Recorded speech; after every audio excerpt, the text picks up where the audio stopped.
8 minutes past the hour. Welcome into the Rick and Bubba Show. 866-WE-BE-BIG is our number. We just glad that you chose us to start your day, and we appreciate you. Good Time Gang is live. Everybody kind of hopping around here a little bit today because we know Buffalo Wild Wings will be dropping by some food courtesy of Charity Charge Wednesday, where we look at the last month's charity that benefited from the Charity Charge, present them a check, have food, and then talk about Monday's upcoming Charity Charge for November. All of that is coming today, plus your phone calls, 866-WE-BE-BIG. Plus, let me not forget, Willamette could spin. Yes, sir. Let's bring everybody in now. We got Eddie Van Adler. He's here rocking and rolling. He's got TV for us. Over to my right, working on his phone, making sure it's on vibrate and not ring. It's Greg. And then there's Helmsy. What's up, guys? How are y'all? Y'all good? Good. Everybody fired it up? Ready to go? Yep. Yeah. Yeah? Excited. I had a little adventure yesterday that I know we've just talked about a little bit off air, but have y'all ever tried to – it's kind of funny. We had a situation with one of the air conditioner units here at the unit here, the building. And the big unit. And we – that's what they called Randy Johnson. It did. They did. Right. I didn't know we were talking about him, though. Well, anytime I hear that term, I think of Randy Johnson. Anytime I hear unit and big unit, I think of Randy Johnson. I do. Right. That's what they called him. Yep. Now, you can take that wherever how you want to, but that's what they call him. Not sure what you think about, but we think about Randy Johnson. I'm scared what you thought about. Well, when you were but the see, that's on you, pal. The AC unit that took care of the studio was fine. That you were trying to get me to fix before I left. Well, I mean, I didn't know you were scared. I'm not qualified. Well, hearing that discussion yesterday was so comical. One of you were wanting the other one to go to the roof. Well, I wanted it fixed, and that's your area. Okay, that's my area. For some reason I'm AC guy. I'll tell you what. How about this? Why don't we get one of the guys who actually works on it to come here and do a segment on the show? Let them do that while we go fix it. Isn't it kind of funny how you're toilet guy and I'm AC guy? Isn't that kind of weird? I know. How did that even happen? Yeah, we all get assigned certain things. Yeah, but everybody was complaining about the AC, but nobody cared to get it fixed. No, I'll be honest with you, and I didn't make it clear enough. Did not complain about it. I want to be on record. I did not say one word about it. I didn't think it was an emergency. I didn't even know it was out. Right. Well, it was getting a little chilly back there, and it is in it's the morning. It's always cold back there. In the morning, it's cold. In the afternoon, it's warming up kind of nice. But we're not here in the But late I didn't think it afternoons. was an emergency. I really didn't. Well, I didn't make it clear. I don't think it was an emergency. It was just needed to get fixed. Anyway, I could have waited till so this the tech morning. gets here, and I always ask the tech that shows up, "Hey, have you been here before?" And if they say no, I'm like, "Ooh." Yeah, it's a boy saying here we go. We're gonna start here. It's a maze. Get ready. Yeah. And he said, "Well, how do you get to the roof?" And I went, "Oh, you got Not your the hiking roof. boots on? You ready? It's You have to quite a go trip. back down to the parking deck, walk all the way over there, find some secret stairwell, It's scary. go all the way to the top, and then it's got some door you push up, and then you pop up on the ceiling." And then you go See, up and you were there, wanting me to do and that there's a yesterday. C. Well, I didn't know you were scared. I'm I told not him you were scared, scared. but I don't know which. I think we whose should unit's give that whose. more, by the way. Yeah. Get us a nice cup of coffee, Yeah. go in there, up there, and just kind of take in the view. Right. Okay. We should do that more. I don't want to have to repair anything. While I'm Now, I don't know there. if you've been No. up there. There's about 1,000 units. That was my point. Okay. And trying to find the right one was a challenge. We finally did. What if I did? The What whole was I gonna time, do to it? the whole time I told him you were scared of heights. That's the reason why you weren't up here. Yeah, that's obvious. Yeah, and I'm scared like, about it. he should have fixed this earlier.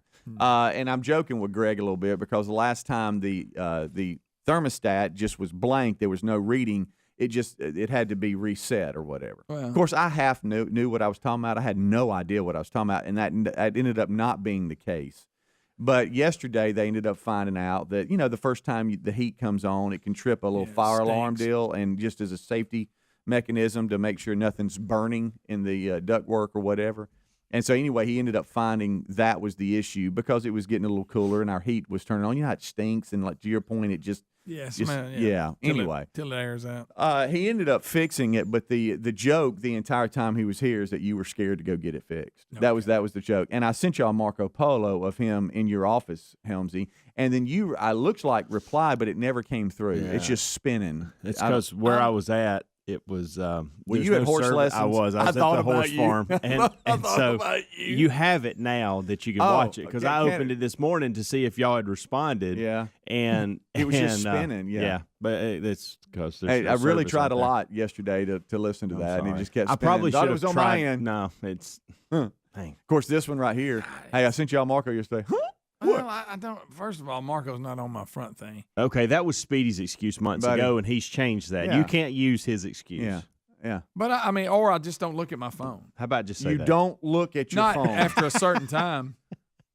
You don't look at it. I've said it on the. What is when I that get time? home, So Well, we I don't know. walk About around with it. 2:30. I don't walk around with it in my hand either. About 2:30. If you want to get me, you need to get me before 2:30. Okay, marking that down. All right, hold on, wait a minute. So we need you, get you before you get on the other side of the wall. Yeah. All right, and then if we miss you on the before you See, get if I'm on the other side of the wall, it has to be before 2:30. No, if I'm on that side of the wall, but I'm still out doing things. But once I get to the house, What if I was the subcontractor on the house you're flipping? Huh? And You'll I need- answer and that I- call, and I I've won't need you- actually missed a few of them too. I actually have. So.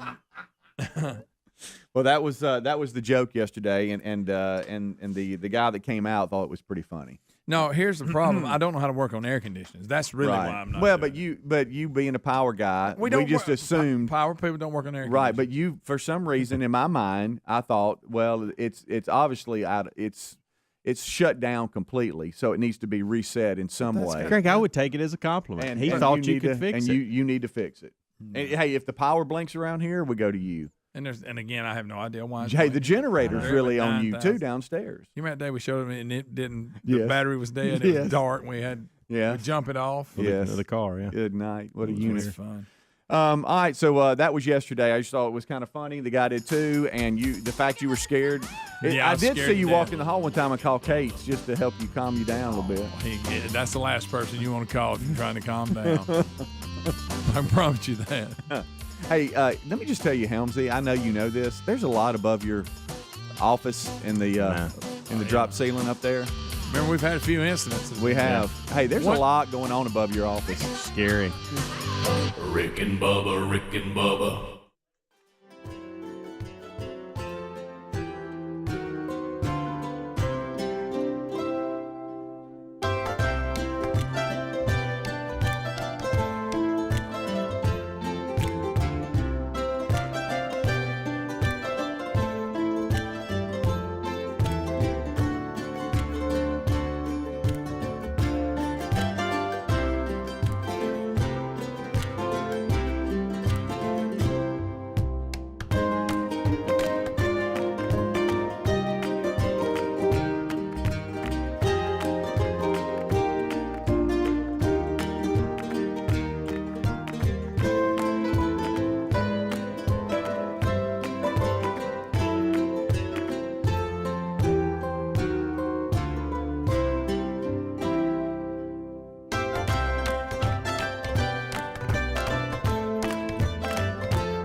What's that, Greg?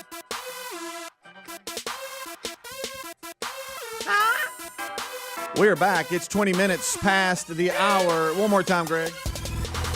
We are enjoying our time together today and hope that you are as well, getting your day going. We appreciate you choosing the Rick and Bubba Show. Today we have a charity charge check presentation. Plus, we got Alex with Buffalo Wild Wings, supposed to be dropping off some food, guys. Oh. We'll be talking to Tim Spencer with Buffalo Wild Wings about Monday's upcoming charity charge benefiting Toys for Tots. So that is happening today. Excited about that. Plus, there's a lot out there. I have one gift for Helmsy that he does not know about. Ooh. And I thought, long and hard about, should I give him this gift or not? And I just feel like it's the time of year where, you need Is to this have an a giving emotional spirit. gift or a physical gift? It's a physical gift, but there's emotion behind it. Oh, an emotional, physical gift. And do you want it now? Yeah, I mean, I'm always Okay. up for a Let gift. me grab it here. Okay. Greg. Found these. Oh, boy. It's funny. I found these in the That'll office last today. him a long time. And they're more Each week. How they're many more, is there? How many weeks? They're more 8x10 mailing envelopes that you have started to use. They're my play sheets now for show prep. And I don't know how many there are, but that's going to get you. I know. Oh, that'll get me through the first quarter of 2022. Yeah. maybe third quarter. Right. Definitely. How you feel about that right there? That's exciting. Huh? When I found those It's yesterday, a pleasant surprise. I is what jumped that in my is. office yesterday, and I was just trying to organize different things. And I don't know if y'all have this in your house or in your office. There's kind of junk drawers where you just have had things in a drawer, and it just stacks up. We got them. Well, yesterday I tackled two in my office where over the years that's just kind of where things have gone to die. But I didn't want to throw them away. But I'm like, I'll just put them there. Yeah, I'm glad you didn't. And I had no idea those were at the bottom of the drawer. How about that? And I ended up finding them. But, man, I cleaned out two drawers in the office yesterday, and they were stacked to the top. Well, you almost couldn't even close them. And now they're empty. So you made some headway yesterday. I did. I made some I headway. took a few things in my house. A little bit at a time. You know what I said? That's it. Hey, just a little bit at a time. Little at a time goes It's funny a long because way. Adler was working and editing stuff, and his office and TV production room is right across from my office, and he kept saying, "It's real.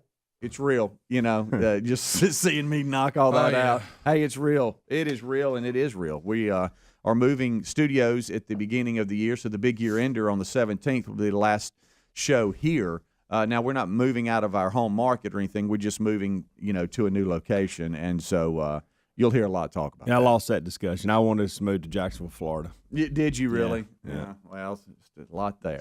A lot of moving parts to do that. Yeah, I lost that battle. All right, so last night I got the notification. I did not watch it, but I did get the notification that the new college football ranking is out for this week, and 4 teams remain intact in the latest college football playoff ranking.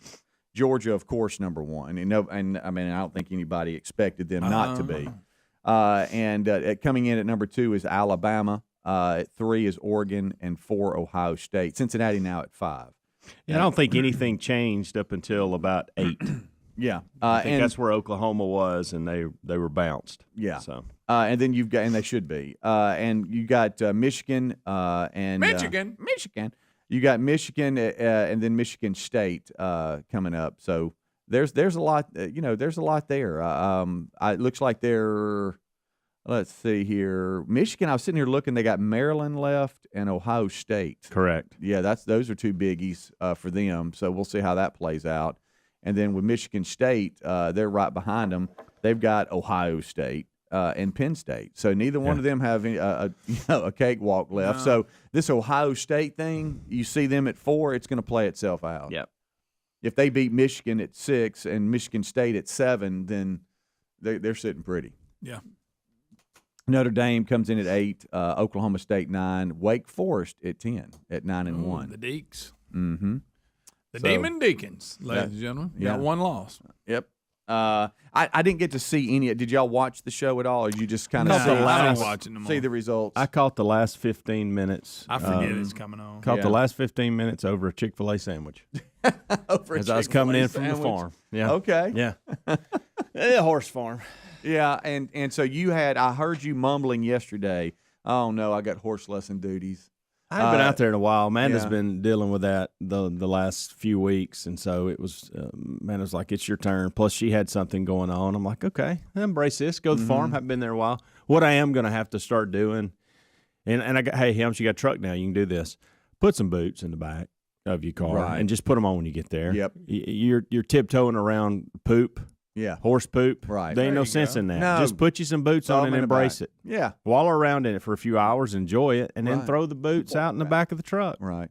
I know the hardest part is getting there because it's Yesterday, a little bit of ways. it is, and 280. Oh, 280. Boy, it's a monster. I'm about to be over there. And, of course, when we go and come to and from, it's not going to be that big a deal for us.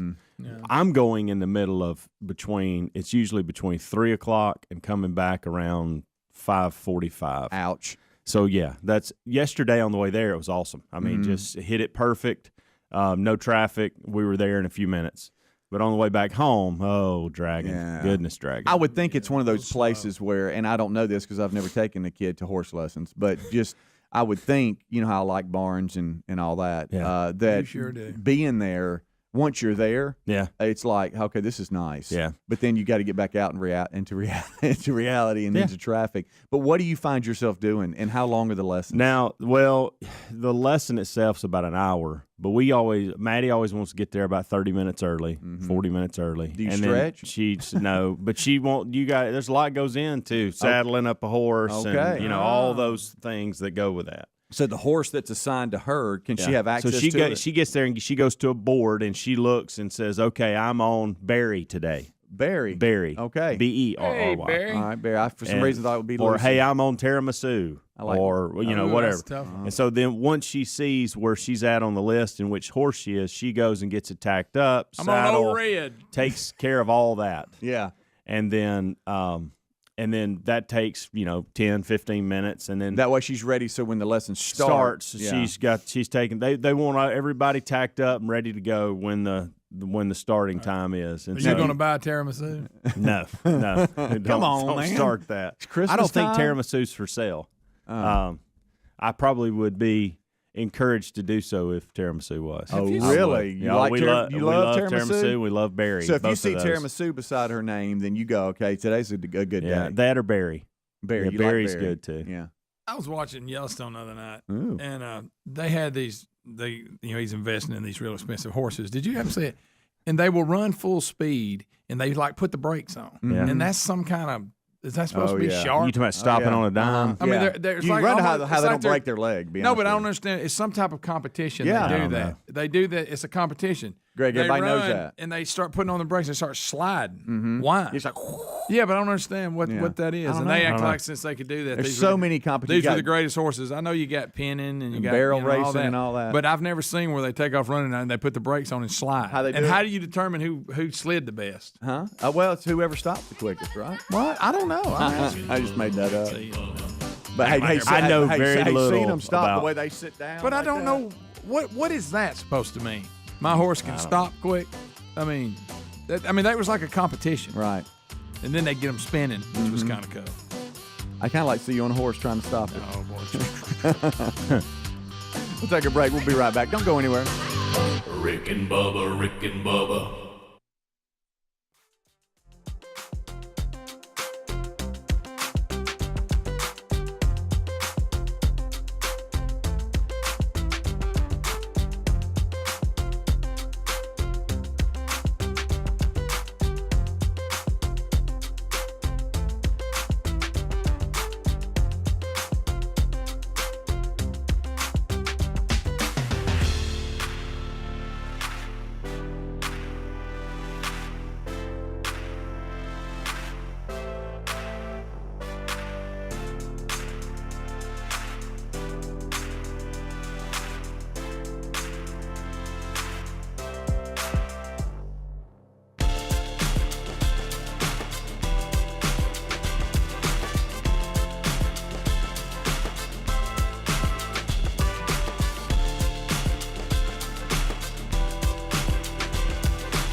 the gravy, please. Rick and Bubba. Ooh, it brings me to my knees. Rick and Bubba. I can't start another Rick and Bubba. day without 'em, brother.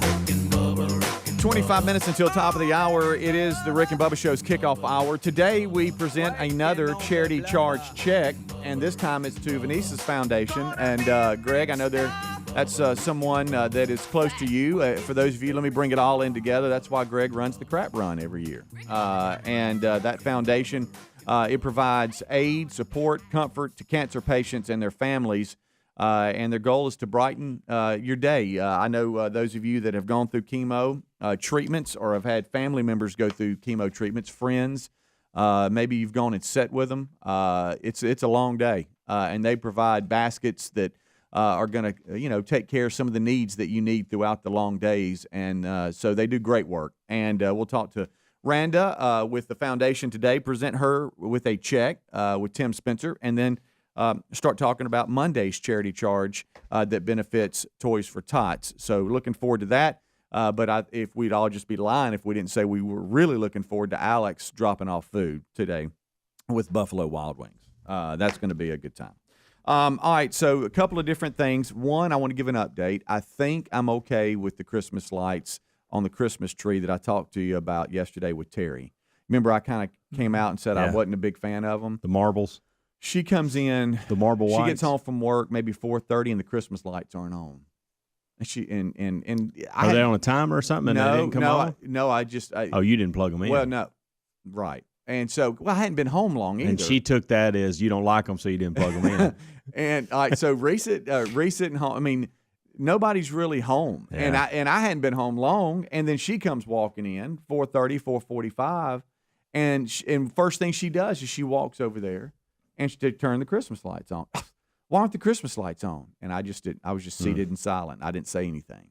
And she looked over at me like, why aren't they on? And I didn't say anything, which tells me she didn't hear yesterday. Yeah. Because if she would have That's a heard good point. yesterday, she would have gone, Yeah. see how you're on there Yeah. and doing all.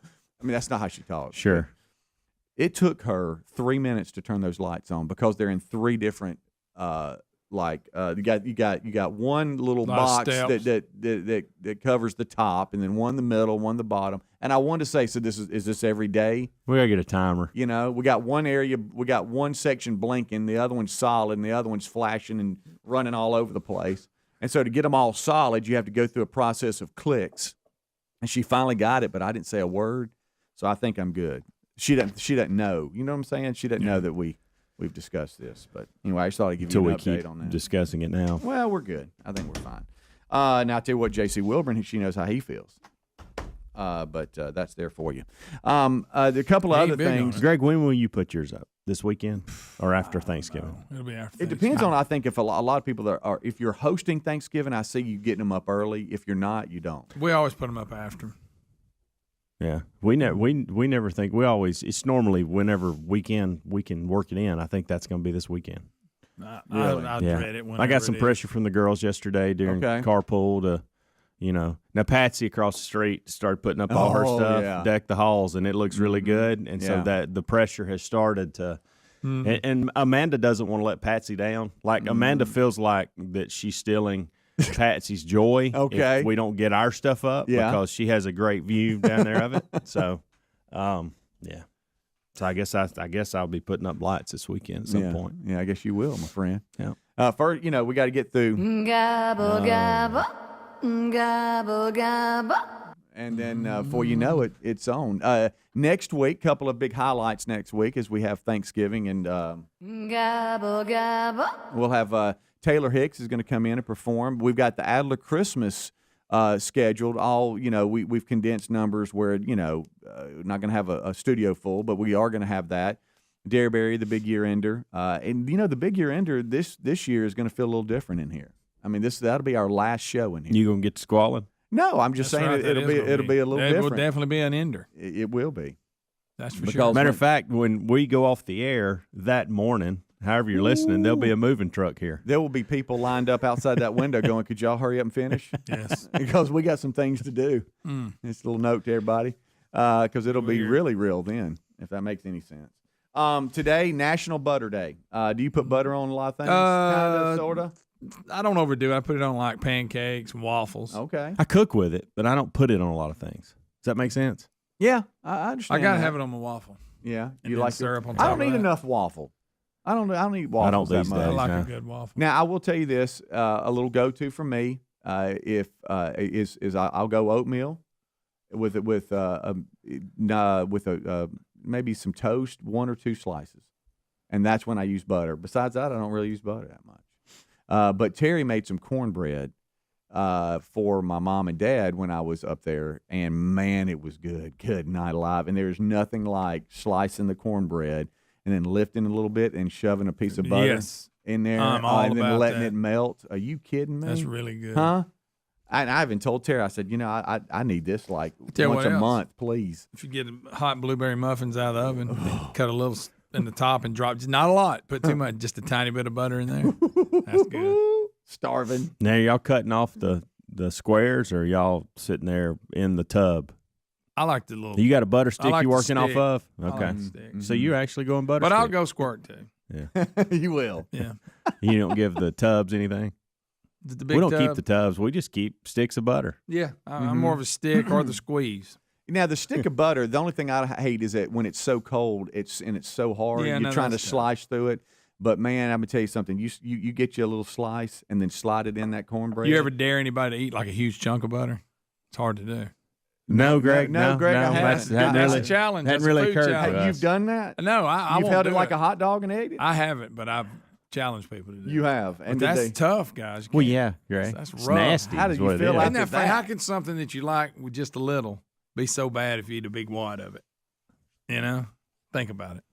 Because you love a little bit of butter. But what if I say, well, here, it says you like butter so much, why don't you cut this whole What does that do to your stomach? stick out and eat it? Who are your friends? Yeah, and why How are much you to take a challenging? bite out of a stick of butter on air? Who in A your big bite? house is like No. over at dinner No. and see a stick of butter out and It's like go, when I was "Hey, a kid. Greg, dare you take a big bite of that?" That's when I was a kid. I mean, what as a kid? Yeah. Okay, All right, so now we're back to what size bite? At least 2 inches. No, I'll go an inch. You'll go an inch. And that's still a lot of that's butter. a lot of butter. Now, do you have to swallow it? you gotta completely? swallow it. Do you Can't- chew it up You or spit it kind out. of sip? Yeah, that's up to you. Who's paying it? Are we doing it in here? Are we treating it like a piece of candy, or Are are we you chomping paying- in on it? I'm not sure the proper technique. Is this but- cash money? Are we laying it on the counter? Yeah, I'm just going. How much is all I want to know. It's gonna be a lot. So when I'm running to the bathroom, I'll do it for 100. That much Is that bad? for eating some butter? Well, it's part of my negotiation. I'll do it for 30. Okay, I'll do it for 75. What is wrong with you two? You do it for 30? You're always too cheap on stuff. A little butter ain't never hurt nobody. Well, we'll see. And you go run into the bathroom. Let's time out. We do need to work on your negotiations. He said 100, and you dropped all the way down to 30. just said that I you would could have do it said for 30. 65 or 70. No, I was just. I'm see- not going to do it, but I'm saying I would do it. I would have probably landed at 70, but I started See, there. I mean, Nobody's going to pay I'll you do it for $70 to try butter. I'm thinking about The it. market's not going to call I'll for do it for $5. You got to know the Especially- market. Nobody's especially going to with consider inflation paying. the way it is. Nobody's going to pay you that much for eating butter. You're being unrealistic. Well, I'm just saying. You asked. Oh. All right, so I got a story here that y'all don't care about, but I'm doing it anyway. All right, so do y'all find yourself listening to talk radio or podcasts more, or do you find yourself going to music? Podcast or talk radio in that order. Do you ever just kind of go, I'm listening? do listen to some you music, surf but- music, and I know we got all you got different kinds of music. If the kids are in the car, they're constantly going, "Hey, will you turn that off? I don't want to hear anybody talk." And then they want kids music. robots? And How do they talk? well, Hey, Daddy. that's what I'm hearing when they're because I know what's coming. Daddy, take me to horse lessons. I even try to see how far I can go when from the school during carpool. I try to see what kind of miles I can get before somebody says, "Can you turn on some music?" Oh wow! Yeah. I didn't know that. Daddy. Yeah, Daddy, can you turn on some music, Daddy, please? why you screaming? Why do you listen to podcasts?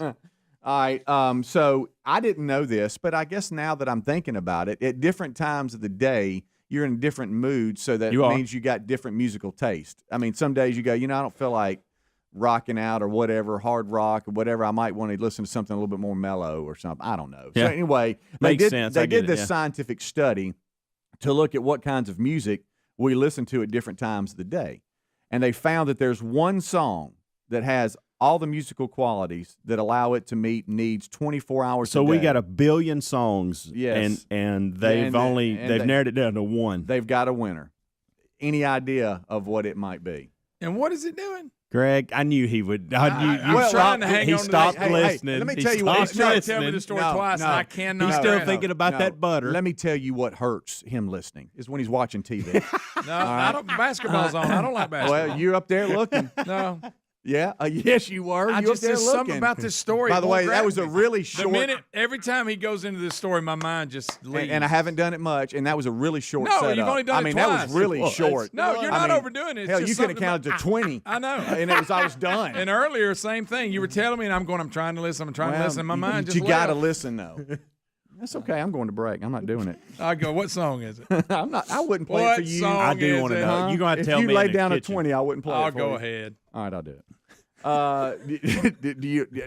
Not you. Turn around. Don't even I'm look at me. sorry, I'm Hey, trying. Do My me a mind will favor. not Turn stay on the around. story. Turn around and don't even You look did at the me. same thing when he was telling it earlier. I was listening though. I can No, actually you- do two you do things it- at you once, do- Greg. This is where he don't think I was watching basketball. This is where he tries to pull you in. Just me and you focus. You Okay. gave him charity on I it want and you- really wasn't sure what you were talking about because you weren't listening. I just want like you I to was. sit down and spin around. I want you to look at that. Look, we have a lovely family out there. They brought their dog. They're dog bringers. They've got their dog. Yeah. Okay. DBs. Oh, look at that. We got two dogs. Two dogs out there. Look at them. What's the song? I ain't playing it for you. I'm gonna play it for everybody else. Take your headphones off. Take your headphones off. Put them down on the counter so I can play it for everybody else. All right. This is the song. I feel like it's going to be an influence. Don't. He can't hear it, can he? I can hear it. I immediately start toe tapping. Now, don't you put those on. I'll be watching you. Wasn't this song at one time like the most played song in the history of radio? You or can't something? comment on this. We're going to break. I think it was. It was in some category. That based off your description of what they're trying to accomplish, I would agree with that song. I would too Now, if I I do could think- remember what you're. I do they'd think say. there are other songs that'll take you there too, no matter what time of day it is. Yeah. But that does work. Yeah. Greg, during the break, go out and talk to those families out there. We'll be right back. Rick and Bubba, Rick and Bubba.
7 minutes until top of the hour.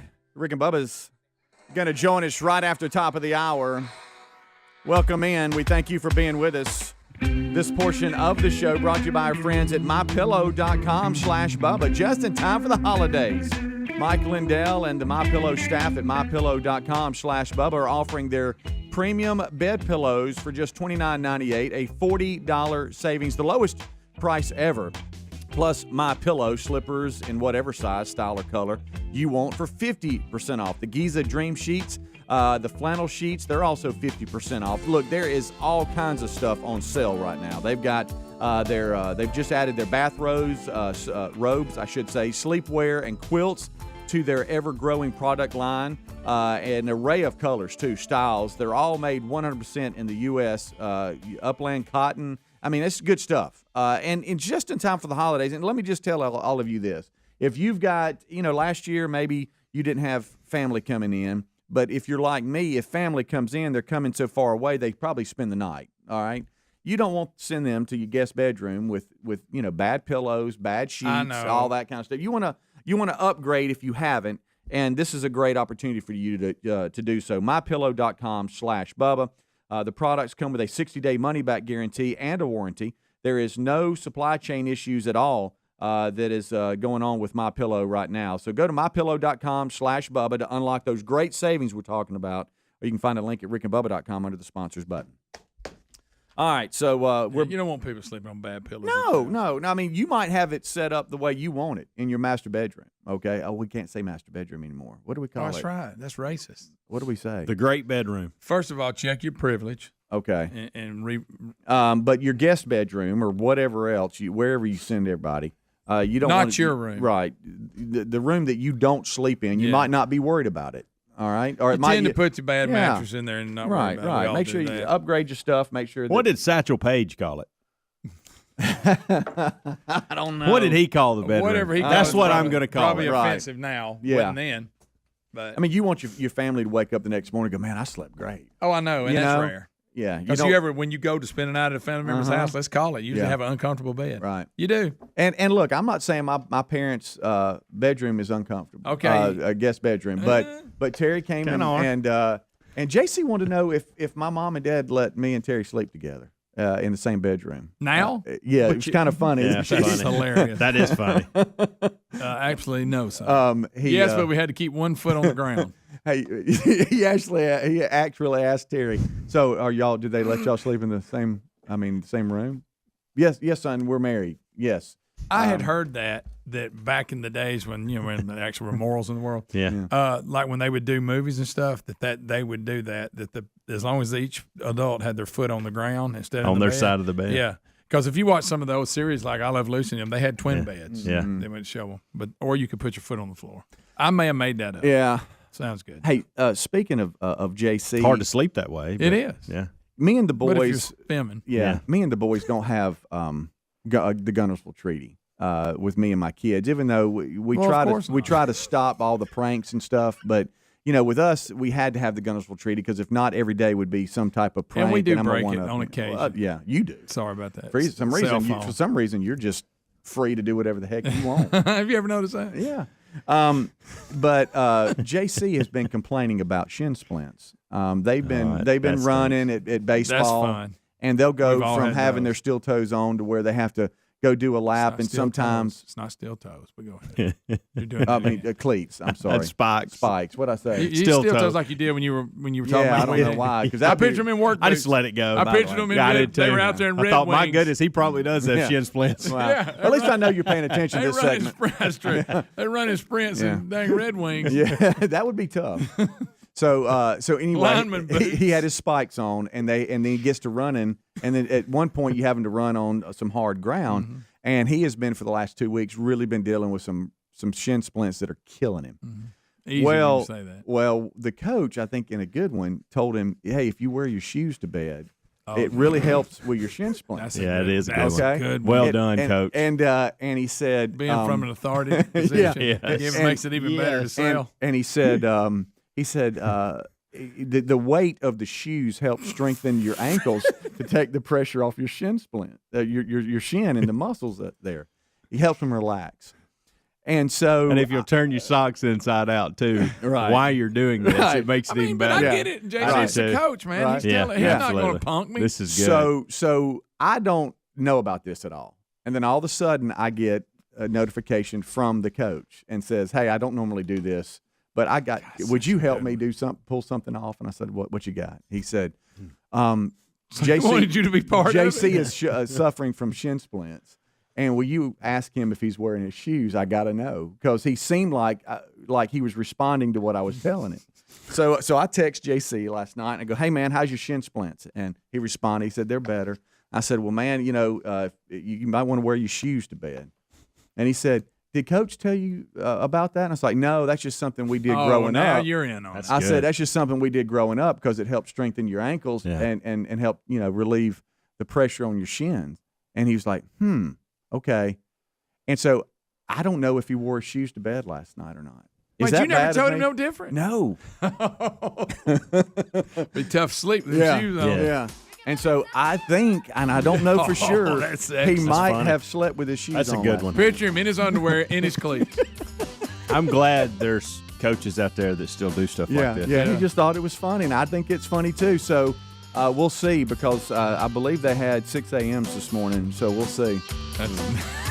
That's a good one. But is it bad of me? I felt bad. No. not that's at all. not harmful. Okay. Rick and Bubba, Rick and Bubba.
rickandbubba.com/Bubba. Rick and Bubba, Rick and Bubba. Pass the gravy, please. 6 minutes past the hour of the Rick and Bubba Show. Thank you for being with us. A brand new hour beginning now. We thank you for taking the time and hope you'll make some plans to spend some time with us today as we unpack another day in this wacky world in which we all live.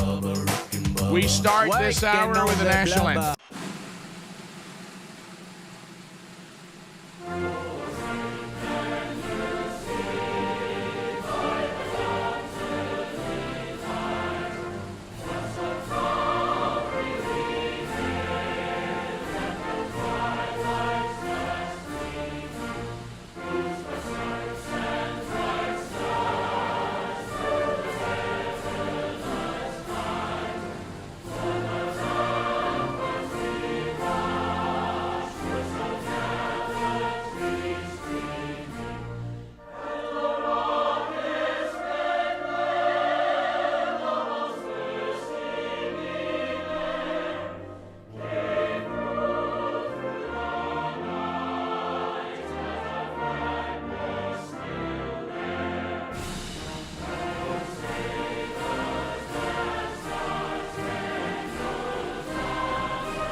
National anthem done.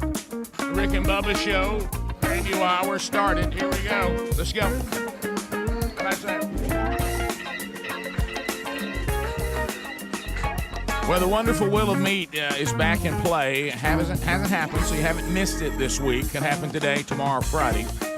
Be paying attention for that. We'll update you on the charity charge today with Buffalo Wild Wings. We'll tell you what you've already accomplished by eating that delicious food, and then we'll give you another opportunity coming up this coming Monday. So make a plan on that. Pay attention for those participating locations.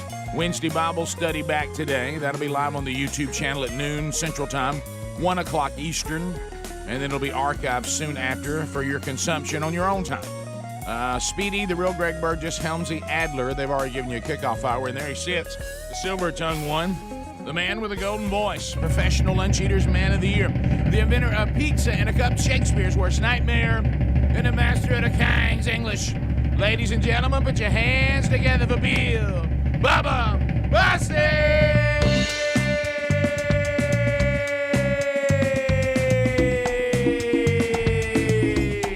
Howdy, Bubba. How about it, Rick Burgess? Friends, neighbors, associates everywhere. Welcome in to the Rick and Bubba Show. 28 years strong almost now, right? 28, is that right? Yeah. Heaven right now, don't it feel like?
hardest part. It's just one more yard. Yeah. You take it to the heart. It's the hardest part. Yep, that's our theme song for the midterm elections. The waiting. Come on, let's get this thing here. The waiting is the hardest part. Can we get to this thing? Come on. How about you? Well, Bubba, we've got much to do as we unpack another edition. I know you've been out running around and checking stuff and looking at trees and I love getting out looking at trees. Who doesn't, Bub? Who doesn't? I went out, looked at some trees a little bit on Monday myself, and just getting ready for. If you need me, come down there and look at your trees. I'm available. Well, I had a great idea. I got a 4-wheeler. I need to run a little bit. Yeah. Y'all don't know this because I didn't build you up for the big letdown for like it was for me. I had every intention to go old school and invite y'all to a like even Greg go see a playoff game. Come on down and let's open the day down there at the farm and do an old school. Everybody come in on Friday until my wife told me we're going to do a wedding Saturday. Well, You too. 2:00, right in the middle of the day. Well, I'll do it. I love those people. I love somebody those else too. did that to us once. Yeah, Who how about this? doesn't I have a love. wedding? Do you love those people that say to you on this? Well, you can still get in the morning hunt. Oh yeah, that's gonna work. Yeah, Yeah, I gotta be let's the do way that. too. Yeah, let me go down there, get all my stuff set up, then have to hurry out there to Ain't get, gonna happen. yeah. I got a wedding Saturday too. Hey, you Rick. still do a morning hunt? Have you met that guy? Oh yeah. Yeah. I started hunting Hey, we're good in the again mornings here. as an adult when I was about 32. And this coming Saturday in our state, and other states have started, will be the first time since I was 32 years old I haven't been out in a stand on the opening morning. How about that? Wow. I don't remember. I don't know if I've hit all the opening days throughout our time because sometimes I just can't go on that time, and another time's better. But yeah, I mean it'll in my I was setup. hoping Speedy was going to invite me to go down to Lenore's, but it didn't happen. I got a wedding too to go to. What's happening? I don't know. Adler, your anniversary, it's close because I remember it was this time of year. So happy anniversary, buddy. So that's, but this, it's all right, But I thought, well, I don't. I want to say this is kind of sad what I did on Monday, and it's a little bit sad. All my kids are grown now, so I can't claim youth hunt status. Yeah. I actually went out and got 2 kids that ain't even mine, And took them out. Yeah, and I set out. That'll work. I set out there with some kids just so I could get out in the woods. Yeah. Now were they too young to be out there? Well, I just had to grab any kids I could. Right. And and they were a little young to sit long, especially when they looked at me and said, "Rick and Bubba, I need to run." and so, but that was the quote. And I need to run. And I knew, of course, I wasn't hunting. Right. I just wanted to help others. You wanted to help the kids, right? Yeah, I was just out there, trying to give the kids, an opportunity to go outdoors. Yeah. So, but how sad is that I went and got somebody else's kids just so I could go sit out on youth hunt? Very sad. But anyway, hey, that's fine. Hey, this is a long season. Yeah. It's fine.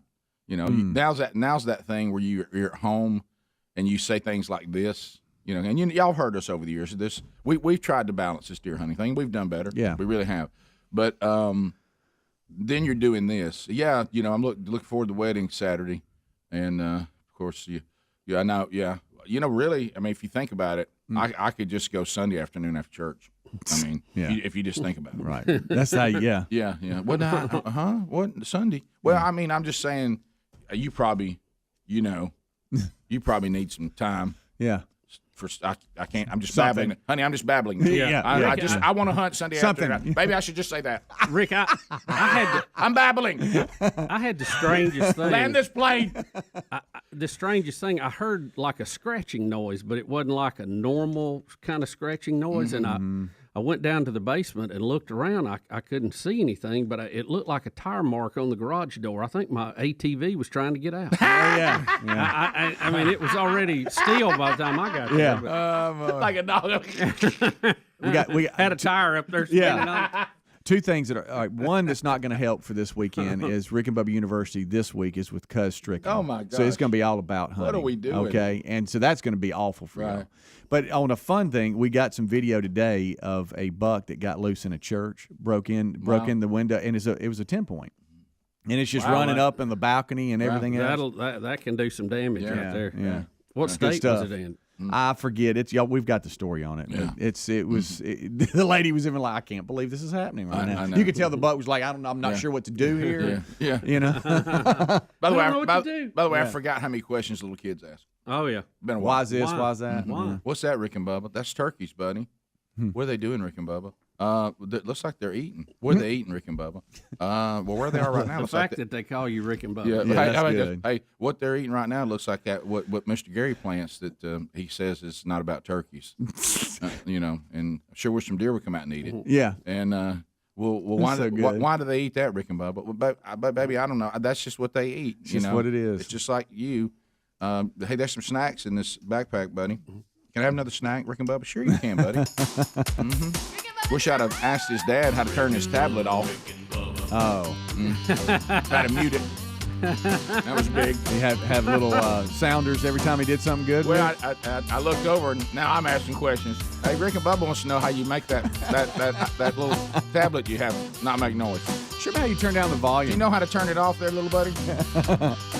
So he did. I didn't know how to do it. He figured it out. Rick and Bubba, Rick and Bubba.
22 minutes past the hour.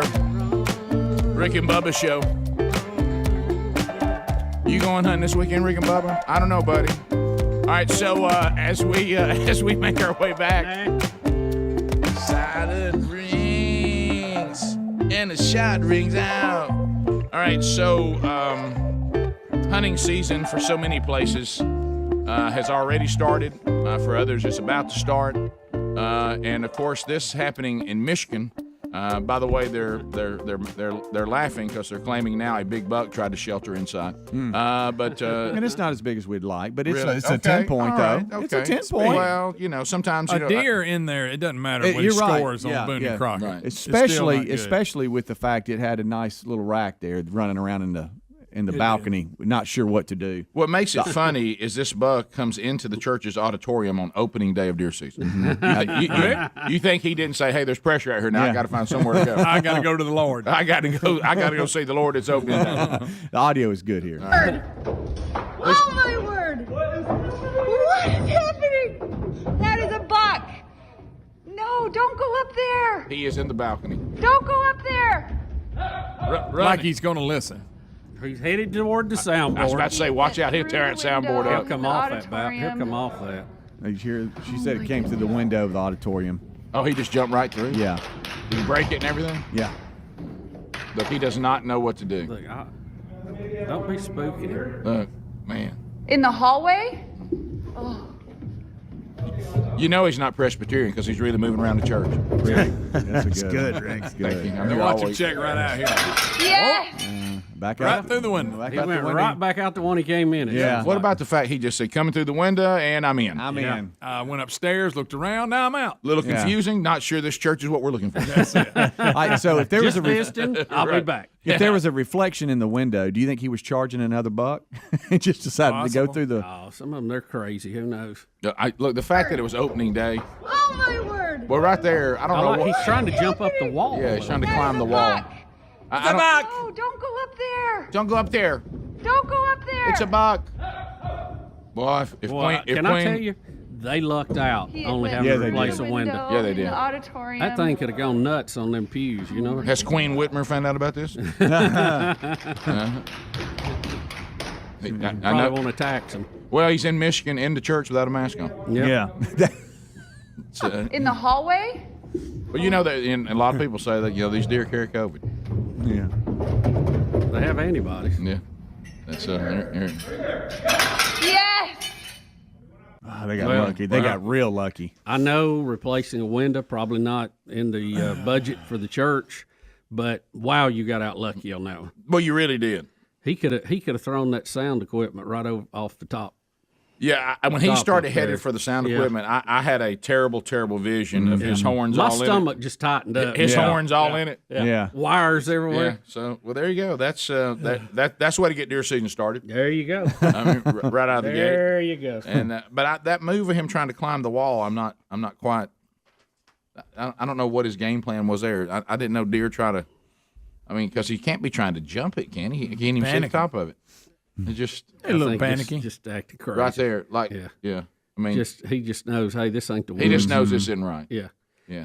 I mean, in his mind, he's been abducted by a flying saucer, and that's probably what I'd Right. be doing, jumping around trying Right. to get out of it. Yeah. But I'll tell you what. You think he takes a note and says, "Note to self: next time it rains real hard." Yeah. Tell you When what, it gets real cold, Yeah. that cave was pretty nice. Yeah, well, and he doesn't like Bubba. Old Buck Nelson likes to get his feet a little soggy. Yeah, too ain't dry getting in them there. in there. Too dry in there. So anyway, so he's out. They got a wind out and a great story for next week.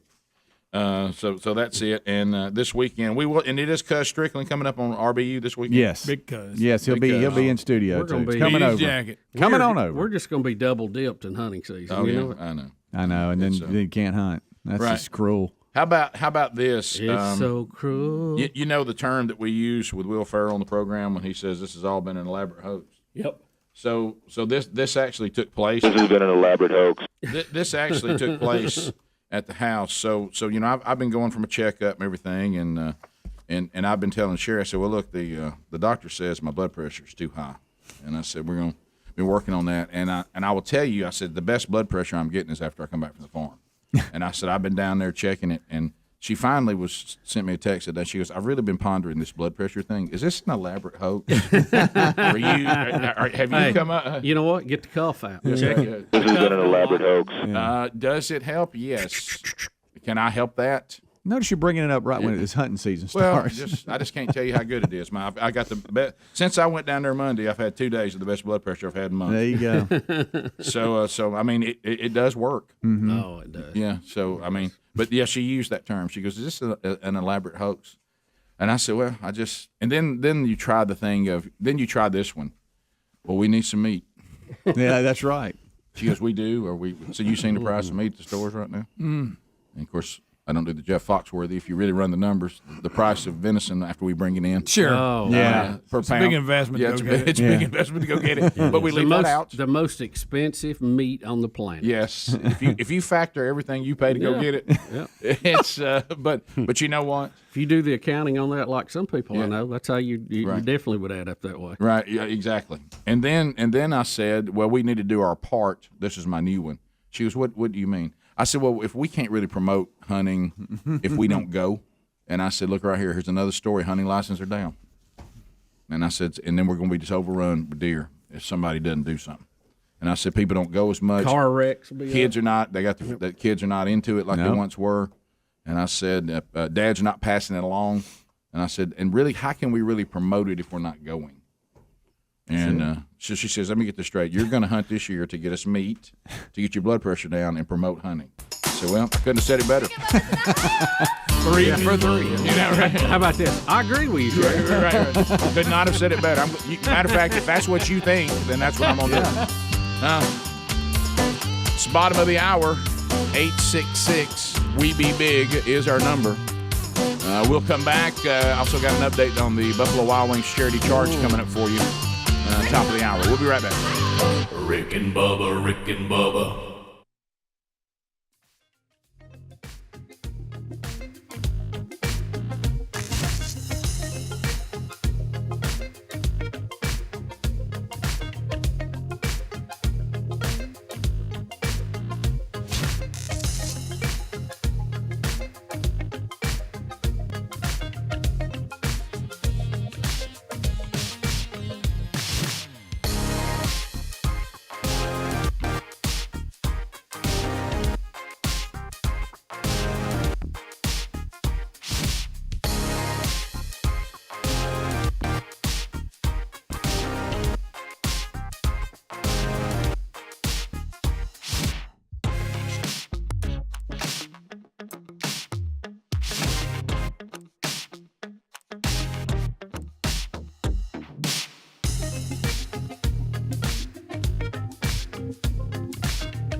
$35 minutes past the hour of the Rick and Bubba Show. 866 We Be Big is our number as we make our way back.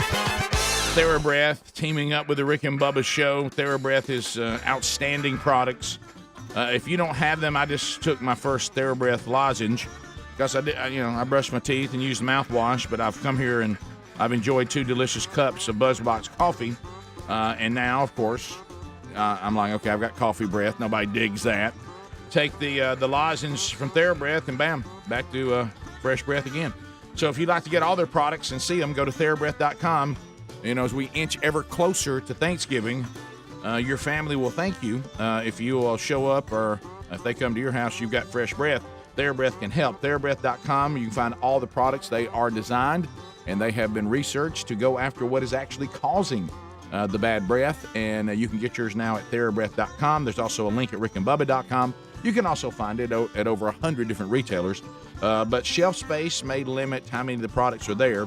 So if you want to find them all, go to TheraBreath.com or catch that link that we have for you there at RickandBubba.com under the sponsors button. So Laura Ingram, there were emailers last night. I wouldn't rate it my number 1 email, but it was probably my number 2. Hey, I can't wait for y'all to talk about this. them people on social media, can't wait for y'all to talk about this. When I watched it, and I'm kind of kicking around with the team, and it seems there's some feel the same way, and I'll get your opinion, Bubba, after you watch it. I believe this is a bit based on Abbott and Costello's Who's on First. Right. People are saying that Laura Ingram doesn't understand this, and that and the guy who looks like Pee Wee Herman, whatever his name is, that he can't get her to understand what he's saying. Right. But I don't think that's true. I believe that she's in on it, and I believe they're doing a bit. Now, I could be wrong, but that's the way it feels to me. So let's watch it. This is that little segment. I don't know his name. He comes on Laura Ingram, and yeah, he does a good job. I know who you're talking about. She says it repeatedly in the bit. Yeah. Or whatever. Yeah. Or see if you think this is real or not. She seems a little confused. I think it's politics and all those woke storylines in so many shows today. I was watching an episode of You where measles came up. Wait. When did I mention measles? I don't know. It was on You. Wait, what was on me? What are you talking about? Is Raymond even hearing what I'm saying? I never had the measles. Was on You. We never did a measles and vaccine episode. Is this a joke? I know. I don't even know what you're talking about. It was on You. It was on You. I've never had measles. What are you talking about? This is stupid. It was an episode of a show, Laura. What's it called? You. What is he talking about? It's called You. I've never done a show on measles. I just completely give up. We got to get out of It's a this. I give show up. called You on Netflix. There's a show called Laura Ingram on Netflix. What are you Never talking mind. about? I'm moving on to Adele. I can't explain this to you. What's he The talking pop about? singer had an... You may be on something. I think that's a bit. Well, to begin with, Yeah, it he's seemed like overdoing it was bad acting, but toward the end, I was believing it a little bit more. Yeah.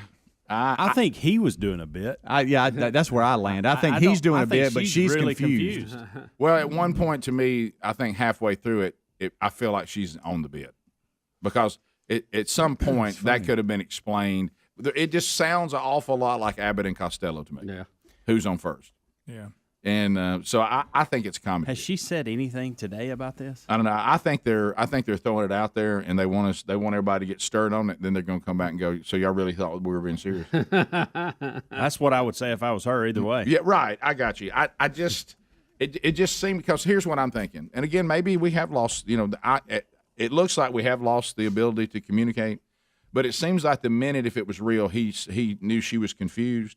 You stop and go, Laura, let me tell you what I'm talking about. You may not be aware of it.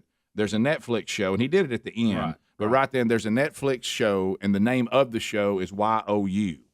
So I'm sorry, I know that was confusing. And I'm telling you about all the wokeness that's in all these shows we watch, which was what they were supposed to be talking about. And on that particular show, the show called you, not the show called Laura Ingraham. Right. There is no show called Laura Ingraham. I'm sorry if you misunderstood that.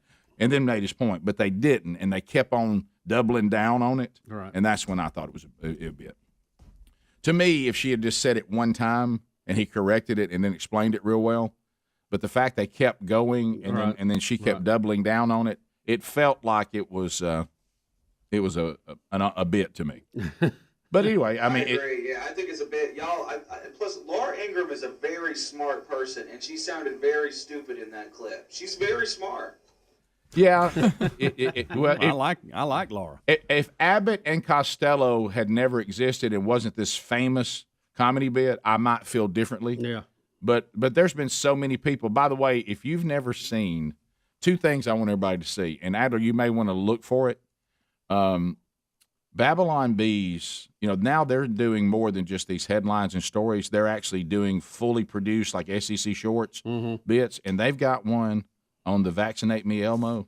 That is. Let me tell you something. Just saying that, it is absolutely hilarious. Okay, Gold. But they did a cartoon where they did the Abbott and Costello thing about pronouns, and it was a guy trying to help with like recess with the PE coach, and he didn't know what to call everybody. And they start kicking around the different pronouns, and then the kids would change their pronouns about halfway through it. It's good. And they're kicking it around the field just like Abbott and Costello did. Very, very funny. But anyway, so I saw it. I think they had it out there yesterday, Adler, on Babylon B. So Arroyo, is that how you say his name? He actually has spoken about Raymond. She called him Raymond at one point. I think his last name's Arroyo. Okay. He actually did speak out about it and said it was totally scripted. Okay. See, I thought it was. It felt scripted. Now, that's what he said. So right. I don't. Well, again, if I didn't know about Abbott and Costello, I might feel differently. But that's clearly what they're doing. All right. So he said himself that he agreed the clip was amazing and that his favorite part of the regular viewers would have realized it was totally scripted. Okay. All right. So now here's just the cartoon first, and then okay. This is the one about the pronouns with Abbott and Costello. Listen to this. This is from Babylon B. Thanks for stepping into umpire, Mr. Fletcher. Well, I'm an English teacher, not a phys ed teacher, but I'll do my best. You'll do fine. Just call the kids safe or out. And keep an eye on them right there. They've been trying to steal. Who, him? No, we use the kids' preferred pronouns. He's on second. I mean them. There's only one kid there. Who's them? They are. He is? No, they is. He's on second. You mean her? Don't call me her. I'm a him. That's a he. The kid on third uses she. He uses she? No, she uses she. And you want me to keep my eye on them? Yes. But especially him. No, keep your eye on them. They've been trying to steal. Who's they? Him, her, and him? No, not him and her, just them. Their pronoun is there, and they're right there. I'm an English teacher. I get pronouns. That's him, her, and him. No, that's them, him, and her. Excuse me, but now I identify as him. He's gender fluid. He used to be she, but now she's him. Huh? And I'd like to change my pronouns to Z, Zim, and Zer. Now Z wants you to call Zer Zim. What's a Zim? Don't call Zim a what? Now Z is offended. Look, I don't want to offend anybody. I'll call them by their names. Kids, what are your names? I'm Addison. Addison. Their parents are millennials. They named them all Addison. Well, why do I have to use preferred pronouns? Because gender's a social construct, and I was born this way. How can he be born that way if gender is a social construct? Whoa. Don't question their identity, or his, or Zer's. Just follow the rules and call them they. Who makes these rules? They do. This they? No, not that they. They. Huh? They will get you fired if you don't use the right pronoun. They will kick you off of Twitter if you question their beliefs. They cancel comedians that offend them. They get rid of professors with different points of view. But who's they? Nobody knows who they are. We just have to listen to them. There it is. That is good That is stuff. really funny. Very Wow. That's good. Yeah, we need to bookmark that one. That's a dandy. That is a dandy. How can it be a social construct if you were born that way? That's mutually exclusive. Right. Yeah. Can't be that way. Either we have something we're born or we don't. You can't Yeah. have both of them. I was born not to be born that way. You can't. I mean, so anyway. And also, we'll look for the other one maybe later in the show. The Vaccinate Me Elmo. Good night. It is that bit when Elmo says in that little voice he loves experimental vaccines. he's pressuring the kid to take it. 15 minutes to the top of the hour. We'll be right back. Rick and Bubba, Rick and Bubba.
10 minutes to the top of the hour. The Rick and Bubba Show, 866-WE-BE-BIG, the number. Thanks for being with us today. All right, so the only poll that matters, the college football playoff poll. We have those rankings for you today, and we do have a change. In the top 4, if we were to end the season today, your top 4 would be Georgia, Alabama, Oregon, and Ohio State. There's a shocker. Cincinnati down to 5 versus what we had earlier this week. Michigan at 6, Michigan State 7, Notre Dame 8, Oklahoma State 9, and Wake Forest at number 10. How about that? Greg, nobody believes in UTSA. I know, Rick. Texas, San Antonio, 10-0. It's a big game with the Blazers this weekend. Yeah, they play UAB, don't they? Yes, UAB Speeding? goes there. Oh, they're going to San Antonio. So let me ask you this. Ranked 15th. Is Adler going to show them around? He is. Are they ranked San Antonio? 15th? I'm going to watch that one. If you're Cincinnati, you're 10-0, and you're number 5, and you're outside looking in, how do you feel? Well, you're Cincinnati. Sorry. Yeah, I'm sorry. I would vote the same way. I think Cincinnati's better than those 4 teams? I don't. On any given Are they game, changing? Are they one of these in the? Are they shifting? What are they in now? Are they in the AA, American, or American? I mean, you might say that they are they going to the? Some of them are leaving Houston, and all of them are going to the Big 10, 12. Which one's down? Yeah, Greg, you need a 12. We need a whiteboard in here to keep up with who's in what conference. Now. Well, what I'm going to say here is or you can check out the graphic that Adler has. Yeah, there it is. No, that was the committee ranking. Let me. That's good right there. That's a good graphic right there. Is, like really, that. that's really informative. So if you look at that, and you start thinking about, what would happen, it just feels like to me this year. And look, I could be way off. I mean, certainly, but I feel like that there's distance between 2 and 3, and then of course that would include 4. But I also believe there's distance between 1 and 2. Rick, there is it's almost like I've only seen one team play this year that looks like they cannot be beat. And of course they can. I'm just talking about but they look like they cannot be beat, and that's Georgia. Even Alabama has gotten beat and looks beatable this year. I actually think this year Alabama's coaching staff may be doing one of their better jobs. They're not as loaded as they have been. Well, but they lost a lot of talent to the NFL. They lost some talent. Yeah, they lost a lot. As far as experience. As far as experience. Now, they got talent, no question. I think for Cincinnati to get in, Oregon's going to have to lose. They play Utah and Oregon State, and then obviously their championship game. And the reason I say that, I think Alabama and Georgia likely in. I don't know, but I think that's going to be a close. Even if they play in the SEC I do. championship. I do. Yeah. Back to what I'm talking about. I just don't see the rest of the nation – I think there's no glaring here comes another one. I think we want to see those two. Those are going to be your decisions, Bubba. So if Oregon was to get beat, Cincy would move up. Now the problem with Ohio State, it's easy to go, well, if Ohio State gets beat, then they can move up. But the problem is Michigan and Michigan State are still sitting there, and they're in the way. So in other words, Michigan still has Maryland and Ohio State. And Michigan State still has Ohio State and Penn State. So that one of those 3 teams likely to be in. Well, and this brings up what I was going to tell you, and this goes back to being a kid, okay, and watching the AP poll. Look out for old Notre Dame sitting there at 8. Yeah. They're a threat to jump over somebody the last week. Well, go ahead. No, go ahead. You go. Well, I was just going to say their only problem is their loss is to Cincinnati. So they're not going to jump Cincinnati if Cincinnati keeps winning, and Cincinnati only has SMU and ECU left. Yeah, but I think that SMU not bad. But you know what? That's what's going to hurt them. Yeah, but they beat Notre Dame. In the Notre Dame comparison, they beat Notre Dame. Well, I'm just saying historically. And Notre Dame's schedule's weak this year too. By the way, listen, you always got to be careful when Notre Dame's in the neighborhood. Just remember, Helmsy, what you're saying makes all the sense in the world. Yeah. But you're talking to 2 traumatized children over here. That's all Notre Dame. The magic jump they've over done, people. The voters have done with Notre Dame over the years. The committee has not so much though. Yeah, the thing I need to hear that. Yeah, more. they haven't. Yeah. If you go back and look over the last couple of years, they hadn't really done. Oh, that. but buddy, now they do bring them into close contention. Yeah. So here is good news. Some of us are just scarred from it. Here is good news. The Michigan-Ohio State game is going to be a show enough important game. Yeah, it will be. And it hasn't been that way in a while. There's a side of me that would like to see Michigan get in that. Yeah, I would too. Just because of crazy. So let me be clear. Y'all saying Auburn's out? Let me ask you this. and please- Mississippi State. No chance for 'em. Mississippi State in at 25. All right, They could be a spoiler, but all right, hear me on this. We all clearly know that Georgia's number one. That's by far. I don't know. But if you Cincinnati's pretty good. if you compare the two schedules, I'm just asking a question, okay? All right, so Georgia started off with Clemson, all right, which on paper they've had like, the easiest road, Speedy. I know where you're going, and yeah, you're right on that. The only two teams they've played out of the West so far is Arkansas and Auburn. Yeah. And Mississippi, Alabama has Arkansas this weekend. Auburn scared them. But if Georgia had to play, if Georgia had to play a West schedule, would their scores be so dominating? There may be a blemish. There may be a blemish. I think they'd still be undefeated. I'm not saying they would be wouldn't win as undefeated, but big. I'm saying No. I understand what you're saying I've with laid Alabama. I've laid eyeballs on them. Oh, I understand, but I'm That just defense, saying woo. that defense is phenomenal. Good Guys, night. they're How big basically- is that one defensive tackle? Is he like 8 feet and 400 pounds? And Have I'm you not- seen him? How big he is? But I'm just asking the Is JT question. Daniels still hurt? Because I hear he's back, and then I look in the other guys. Apparently, the other guy's doing his job, and Yeah. so they're like, "Why change anything?" I think he can play if he needs to, but the other guy's winning. So I thought they put the other guy in the other week. Offensive line, I would rate their offensive line as an A minus. Their running backs are B plus, A minus. The quarterback probably is a B, but their defense is A plus. A Their defense is going to keep them in every game. It's going to score points for them. Yeah. I'm and they're looking. scoring more than they're I'm giving looking, up. and I hear what y'all are saying when you about got like you Alabama. like it. Please understand, I understand what you're saying about Alabama. But if you look at the Georgia scores and the Alabama scores, Alabama's blemish is Texas A&M. Yeah. But their scores are pretty comparable. Alabama's beating everybody pretty bad. Well, and Georgia's got that they- juggernaut coming up of Charleston Southern. Yeah. Yeah, And then Georgia Tech. I got all I'm just that. saying I can't wait for the But showdown between the two. Can Georgia shake off that? Hey, Alabama's got our number. That's what I was going to Yeah. say. Alabama, True. This Or the team has. coaches. It may be the coaches more than the players. Alabama may beat Georgia just because of their logo. I don't know. This team has a different feel.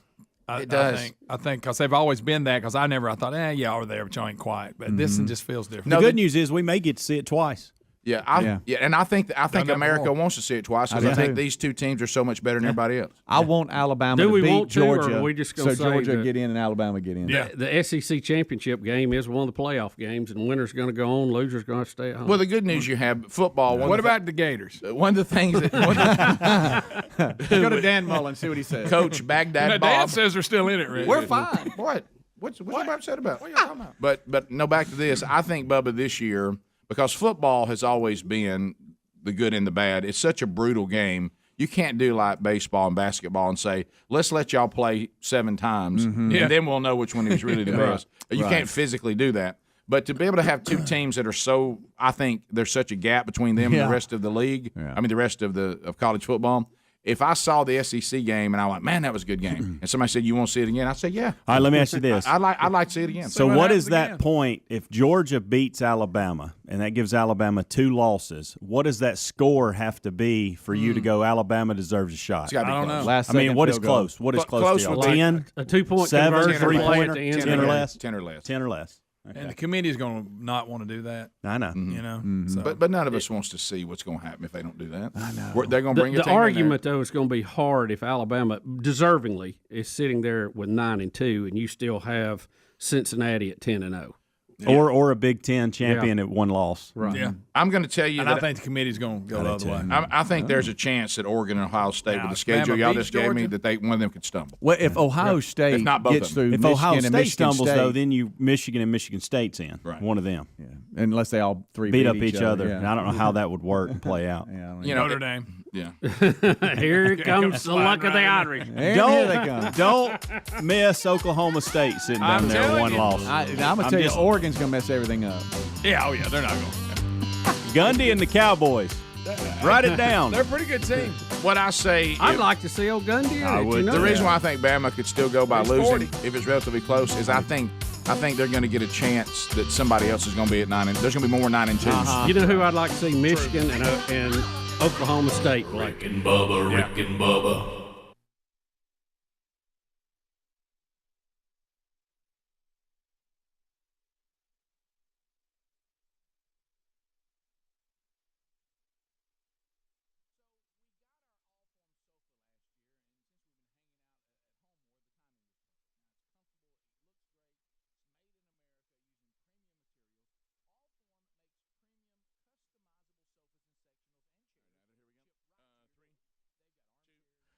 Well, we're getting a good response on this. I mean, you look at the state of our country.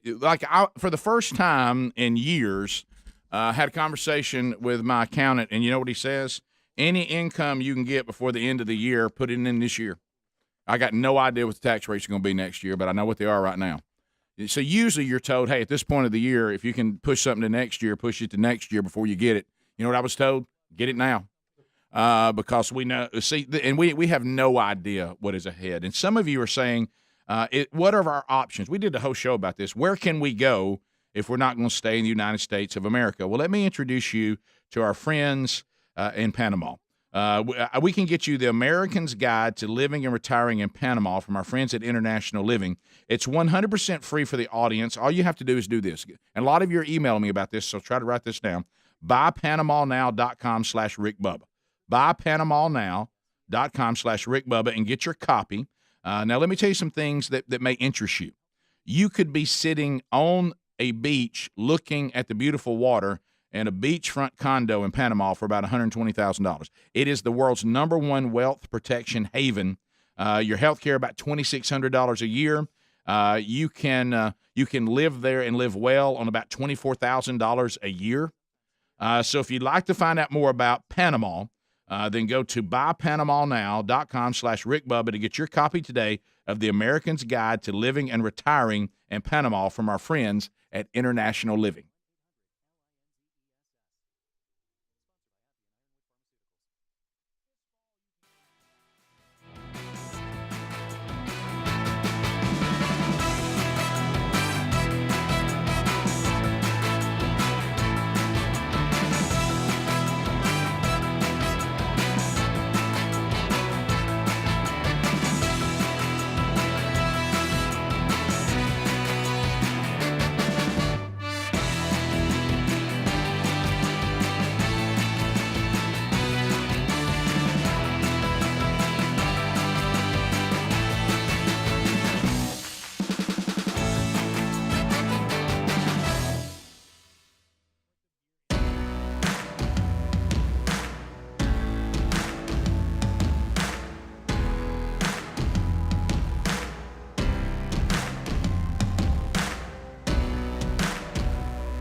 6 minutes past the hour. Speedy, the real Greg Burgess, Helmsy, and Andy Van Adler. All here as Bubba and I go forward, and we got more to do coming up this hour. We'll chat with you at 866-WE-BE-BIG. Welcome back. There's Bill Bubba Bussy. Rick, glad to be here. Well, you know what that means, don't you, buddy? You know what that bugler means? It means it's time for another update on the Buffalo Wild Wings Rick and Bubba Charity Charge. As Rick and Bubba audience members go out and enjoy delicious food from Buffalo Wild Wings while benefiting a great charity and ministry. And today we got another one. Welcome back to the Rick and Bubba Show. There's Tim Spencer. Tim, welcome back, buddy. Tim. That was good. Thanks for having me. Bubba looks happy over there today. He does. Hey. Well, the wings are back. Thank you, sir. You're a scholar and a gentleman. The wings are back. Hey, man, let me tell you what makes me happy. People happy makes me happy. That's it. Well, you ought to be ecstatic this morning. I tell you what. I am. You ought to be shining over here. You ought to be shining like a new dime. That's right. So we want to talk about what's going on with the latest charity charge. The Rick and Bubba audience went out. They went to Alabaster, Birmingham, Gardendale, Tuscaloosa, Hoover, downtown Birmingham, Trussville, Pell City. All of these locations of Buffalo Wild Wings participate when we have a charity charge. We have another one coming this Monday we'll tell you about. But let's go back to the last month, and that one was for Venetia's Foundation. Randa Carroll is here from Venetia's Foundation. Randa, how you doing today? Welcome to Rick and Bubba. Hey, I'm great. Thank you. Thanks for having me. Well, any ministry, any charity that can get the real Greg Burgess to run a 5K. That's right. Anybody who pulls that off is special. Yeah, y'all. I don't know what y'all have got going, but wow, well done. It is a great thing for sure. So, Randa, if there's somebody watching today, and we have the link to Venetia's Foundation in show notes today, if somebody is watching the show, listening to the show, and they've never heard us talk about Venetia's Foundation, why don't you tell them, and the ones who went out and ate this delicious food, tell them what they are benefiting. Okay. My sister, Vanessa, battled breast cancer for 9 years, and she just wanted to do something to give back to the cancer community to help the patients and make them feel loved and comforted. So we packed bags, and inside of those bags are a lot of comfort items, a blanket, a pillow, lotion, chapstick, gum, a journal, several items. And we take them to cancer centers. We mail them across the country to anyone that's sitting in that chemo chair for hours. And then they're given this bag and they go through it and see everything in there. And they know at that moment that someone cared enough about them to do this ministry. And every item in there they're going to need to help comfort them as they go through their cancer journey. And Vanessa knew everything they would need because she had done it for so long.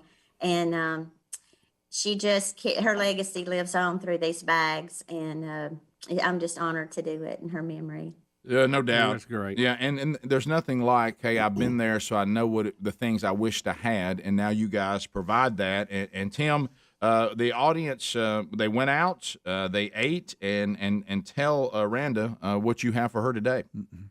Randa, we were able to, well, our guests were able to raise this for you guys, and I'm thinking this number really is going to help these bags because I know we're in the middle of a little inflation, but we were able to raise $3,300 for you guys. Wow. Great. Right, hey, we'll take that all That's day. awesome. Thank you so much. And That's so I'm awesome. excited. That's awesome. So I know that, and these are the kind of foundations that we try to team up with. You know, those that $3,300 means a lot. Yep.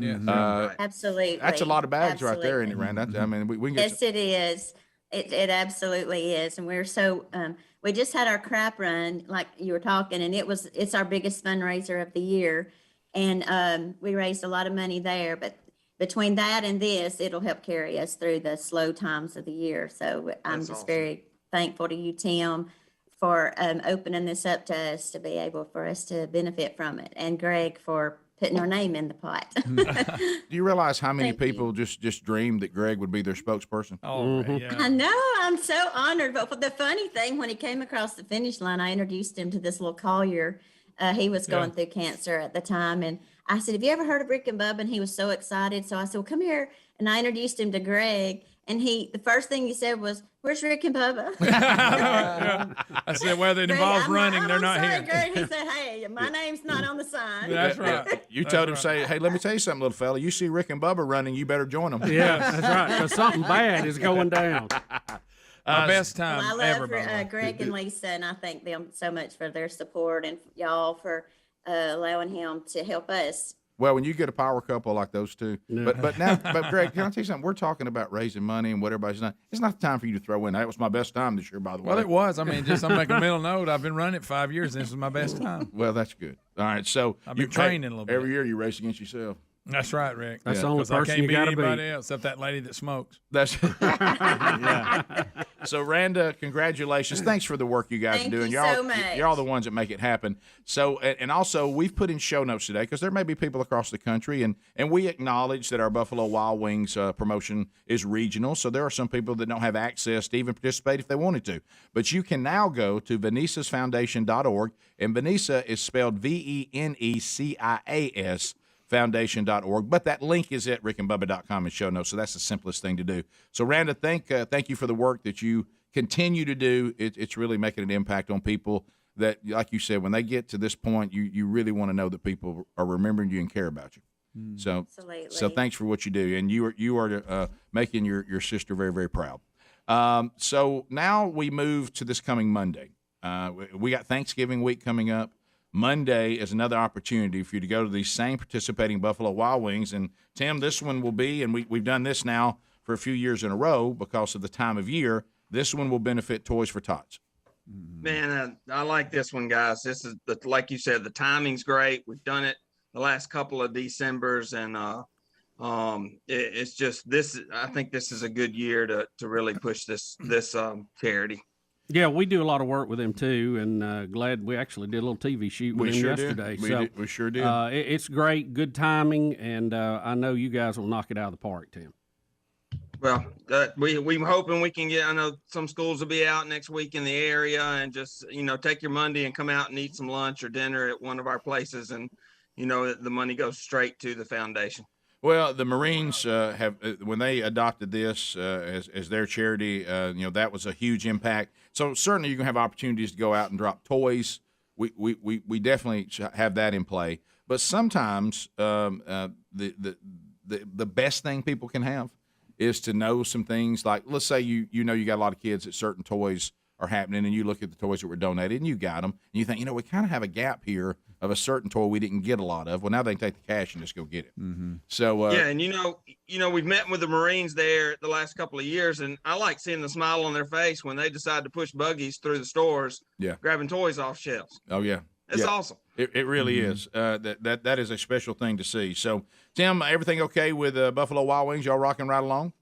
Yeah, man, rocking right along, headed into bowl season. I enjoyed your last segment about all the college playoffs. It's going to be interesting the last few weeks here, but we got that, and we obviously got the ones coming out in yours and Greg's area, and we're excited. We're getting there. By the way, I found you in 075. I'll get to you. Get it on to me. And it's actually, I want to put it over the door, like I said. Hey, it's actually game worn too. It's the real deal. Still stinks. It's not a replica. It's not a replica. It's all scarred up. It was out there.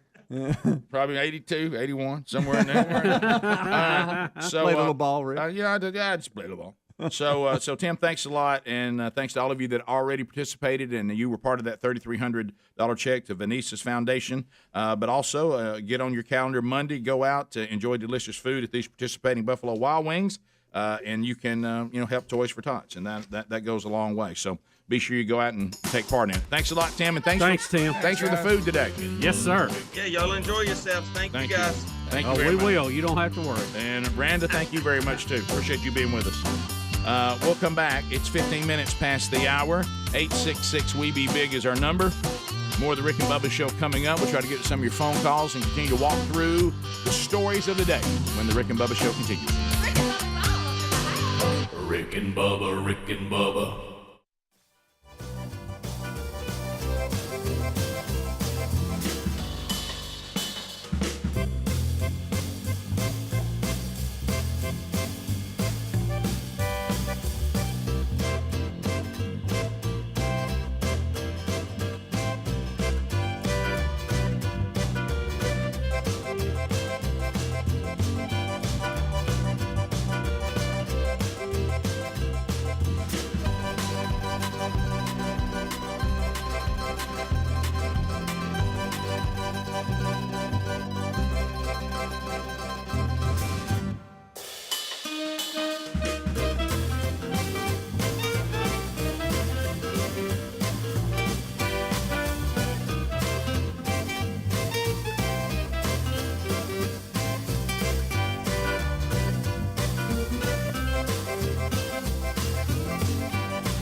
21 minutes past the hour of the Rick and Bubba Show. 866 We Be Big is our number. Thank you for being with us.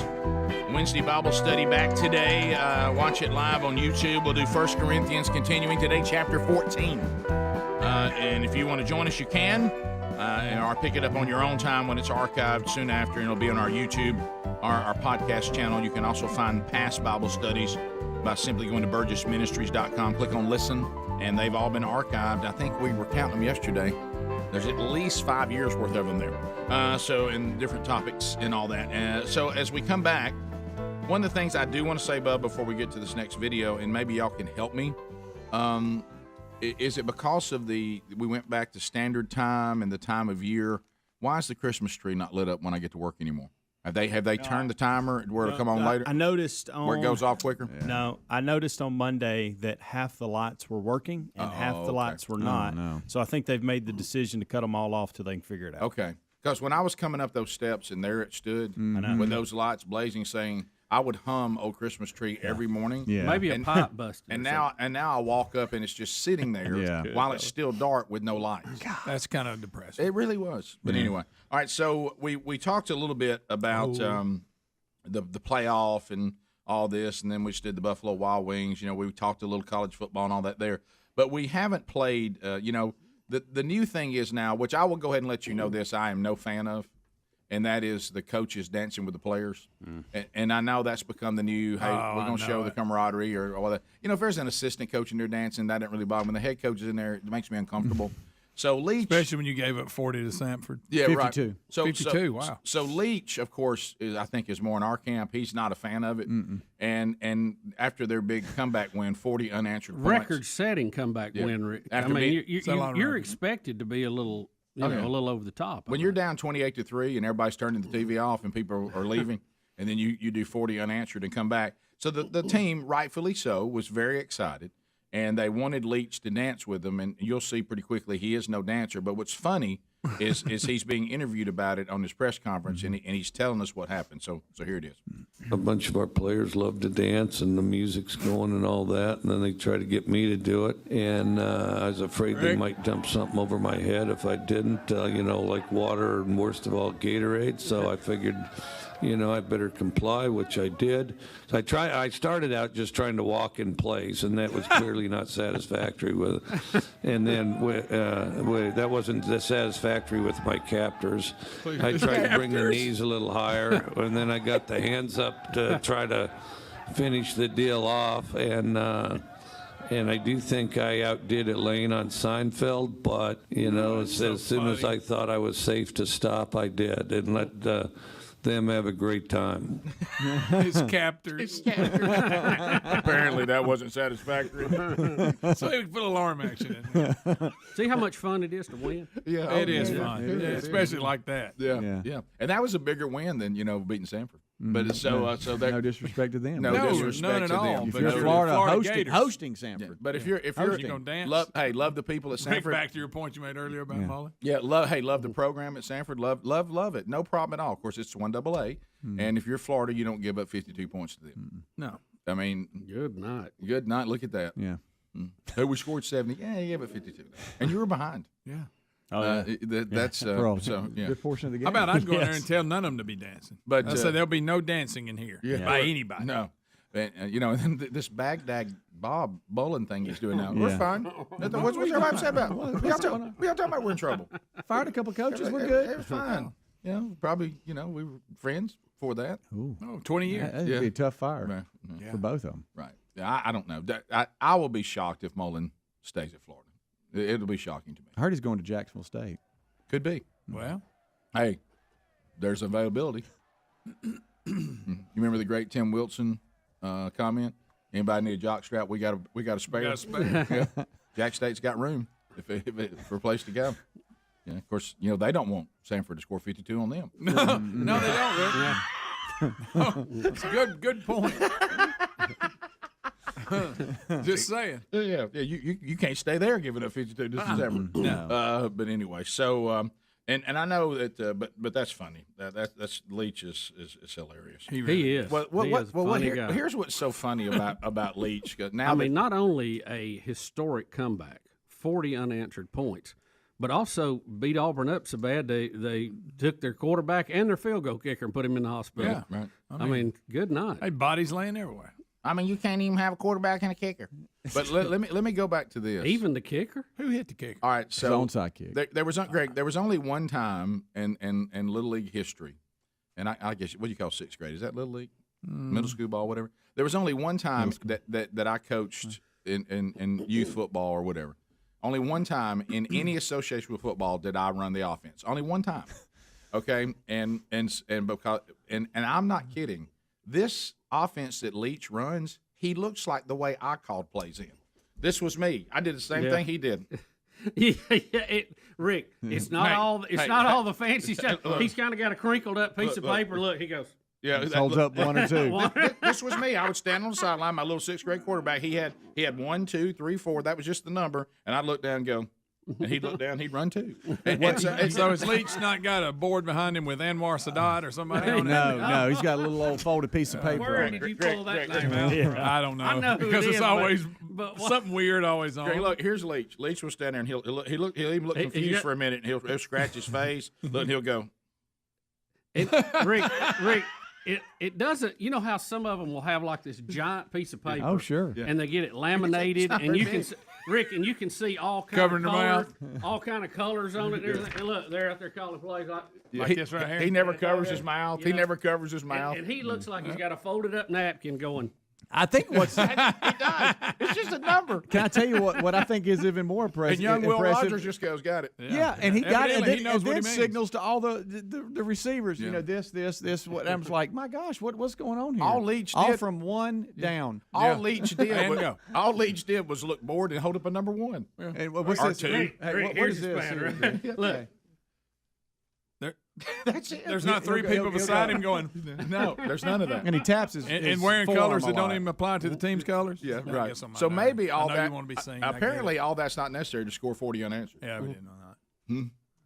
And it looks, some of it's just gotten ridiculous. Yeah. How about this? I think I would leave a school if they said, you've got to stand over here and act like an idiot every time the quarterback looks over here. I'd be like, I don't think I'm And look, and our colors are maroon, but you're wearing green. Yeah, right. So they can see you. Right. Our colors are black and gold. We need you if you don't mind to wear bright But yellow. have you noticed, like, especially with some of the pros, the laminated sheet that they have, how big it is? Oh, yeah. And the colors all over it. I mean, they're just, you see all kind of different colors, which I like. I'd have to have it like that. But I'll tell you what it gets down to. And even though we think this is some, we use the word air raid and all that, and it all has a lot of pop to it. But the reason what Mike Leach is showing you offensively is really the same thing everybody's doing. It comes down to execution.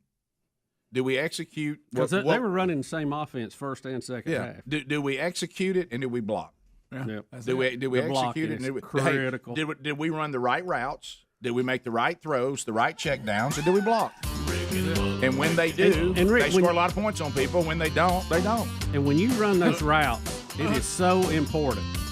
There's a big difference between you making a good clean cut or rounding it off and angling back toward the quarterback. You got to shield that DB. Yeah, some of the offensive stuff you see at places just become absurd. Rick and Bubba, Rick and Bubba.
35 minutes past the hour of the Rick and Bubba Show. We'll get to some of your phone calls coming up. HelixSleep.com/Bubba teaming up with the Rick and Bubba Show, and Greg and his wife Lisa. They got them a customized HelixSleep.com/Bubba mattress. Slept like a little baby last night. I do. Sleep good every night on the old Helix. Sleep like my little baby brother. Yeah. Good mattress. It is. You know why? Because they asked you and your wife how y'all sleep. And you said, well, we sleep on our side, we sleep on our back, we sleep on our stomach, whatever way. You know how long it took? About 2 minutes. So to give them all this info. Okay. And then they want to ask, the firmness. You want soft, you want soft, medium. Yeah, you want it firm. Go ahead. However you want it, and they customize the mattress. And they send it directly to your door. They let you try it for 100 days. 100. Be sure you like it. We're going to save you $200 by using our URL, which is HelixSleep.com/Bubba. That saves you $200.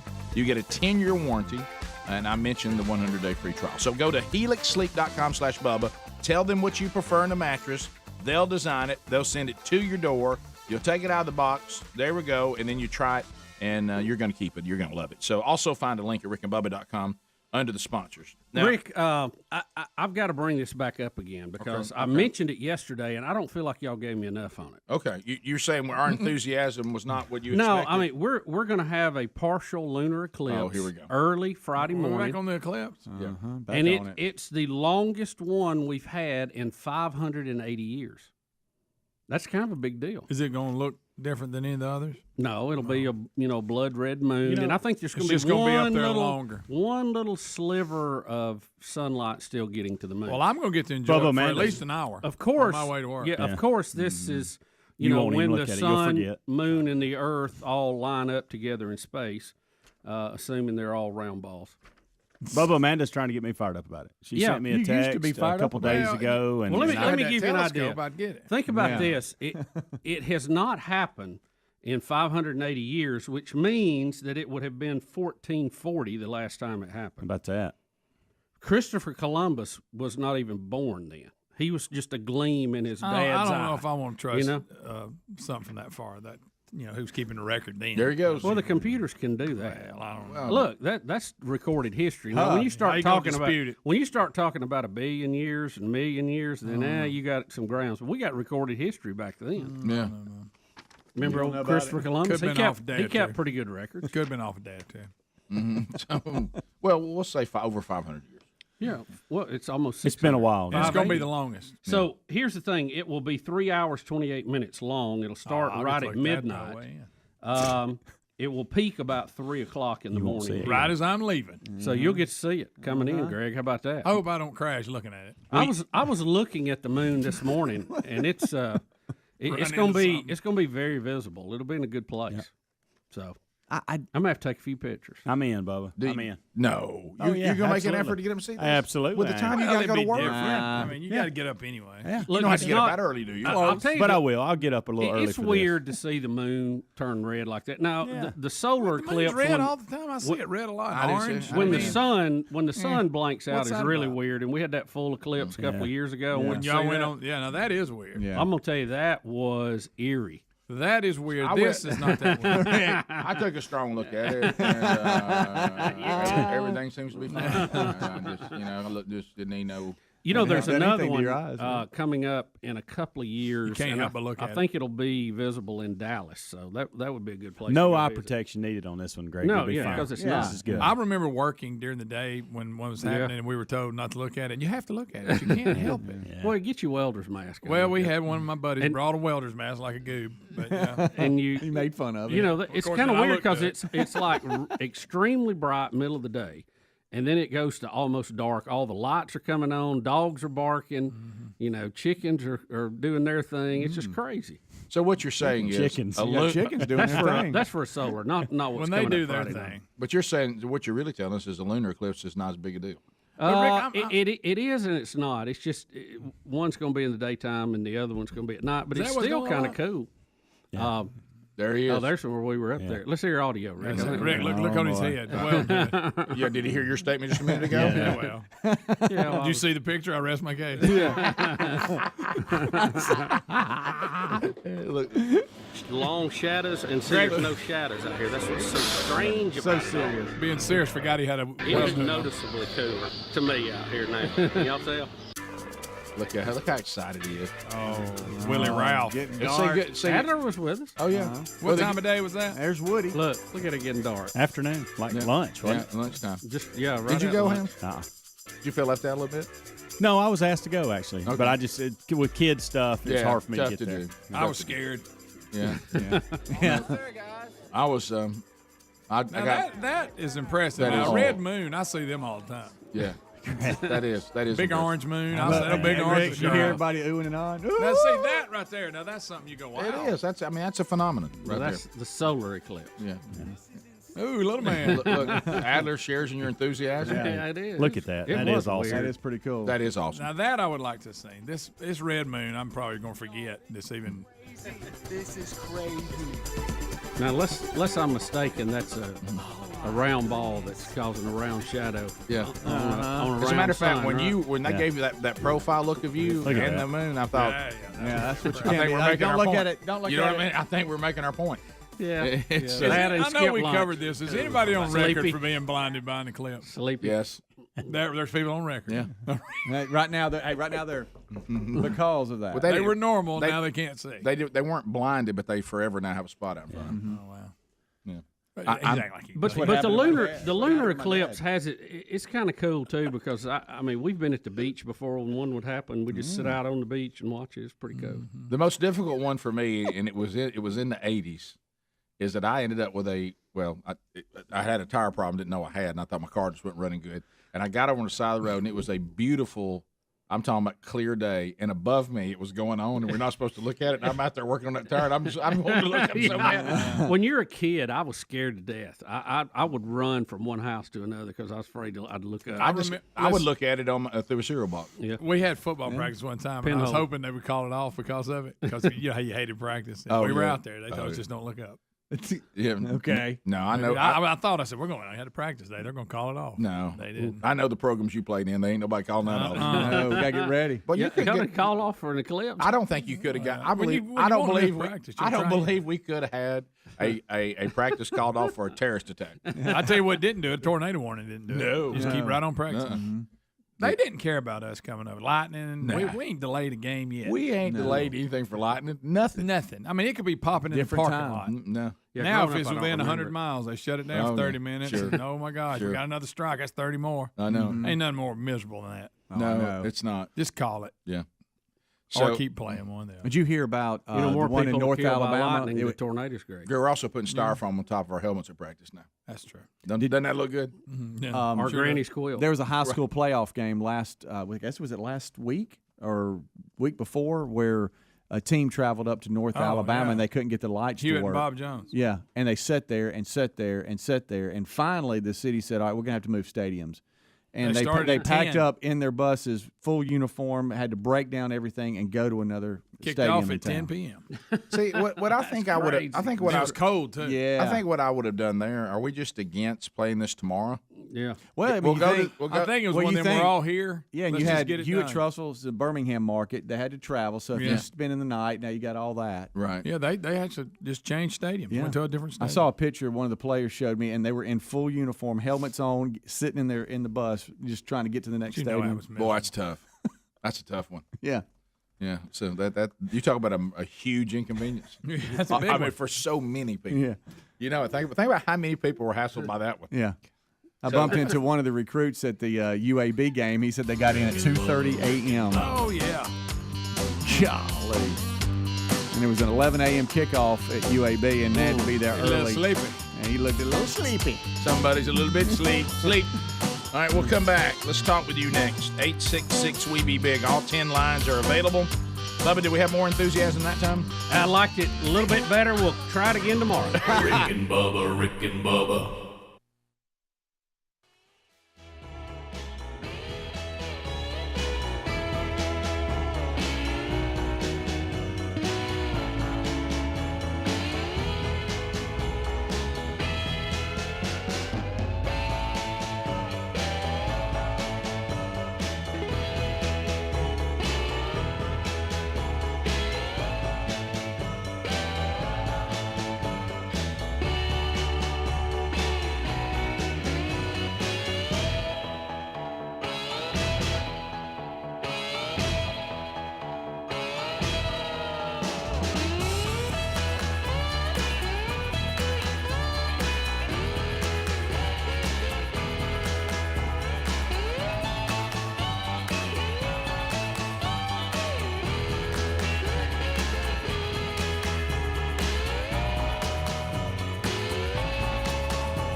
10 minutes to the top of the hour. The Rick and Bubba Show, 866-WE-BE-BIG is our number. Lines are available, and you can get in right now easily if you make the move by using the number 866-WE-BE-BIG. We'd love to chat with you. At the end of 30 seconds, the buzzer sounds. Your time on the program comes to a close. Then we move to the next caller.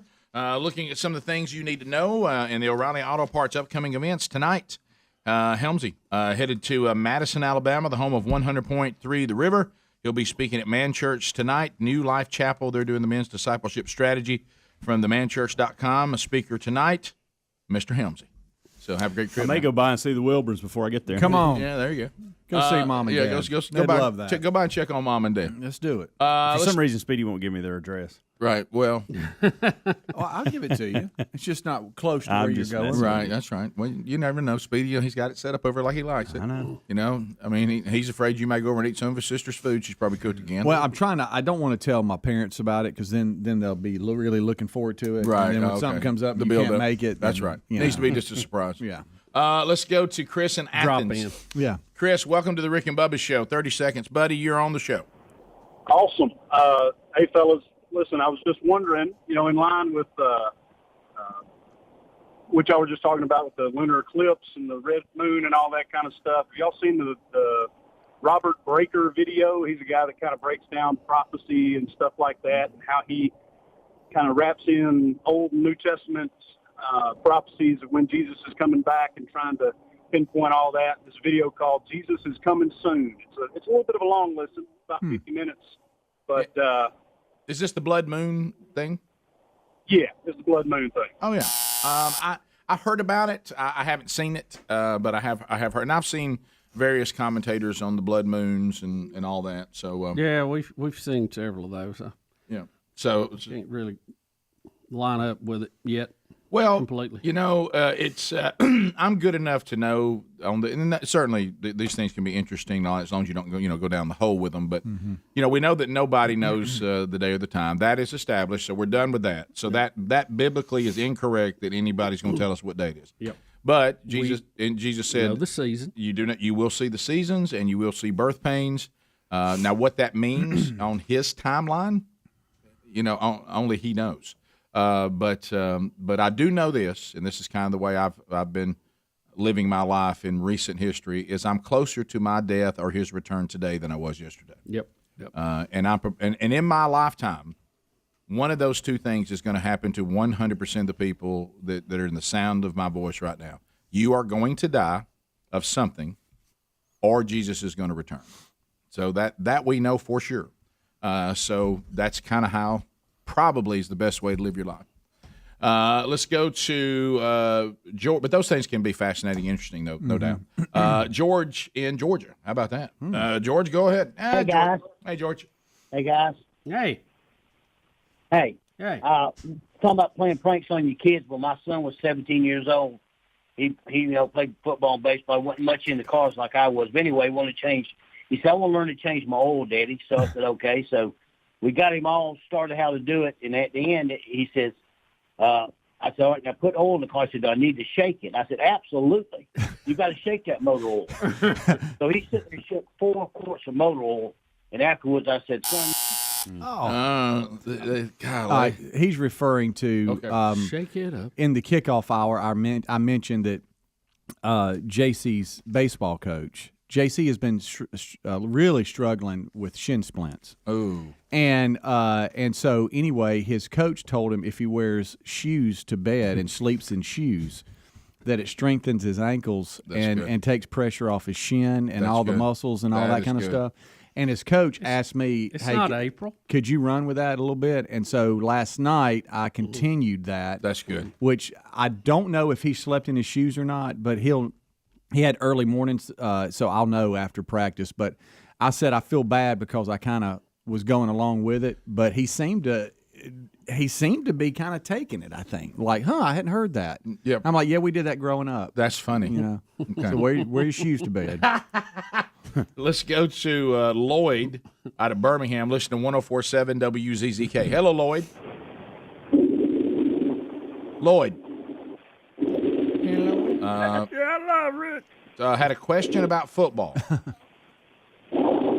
Is he just breathing? Is he okay? Darth Vader checking in. Let's go to Chris in Alabama. Chris, welcome to Rick and Bubba. Go ahead. Hey, what's up, guys? Hey, how about it? Hey, I got a question for Helms. You've been talking about your podcast lately. I try to give you guys as much 5 hours a day as I can. But what are some of your favorite podcasts? You guys turned me on to Fistful of Dirt, and I like Unashamed and Duck Call Room. But what are some of your favorites? Oh gosh, I listened to Matt. Did he ask me that? I think so. Yeah, or maybe he was. You were talking about podcasts, and now he's just thrown it out to the whole group. Did you mention podcasts today or something? I don't remember. Probably. I listen to Matt Chandler's. I listen to a lot of stuff that's just like sermons. Matt Chandler, J.D. Greer, this Rise and Fall of Mars Hill. I've listened to a lot of the stuff that Christianity Today that I don't necessarily agree with everything that they throw out there, but it's a good listen.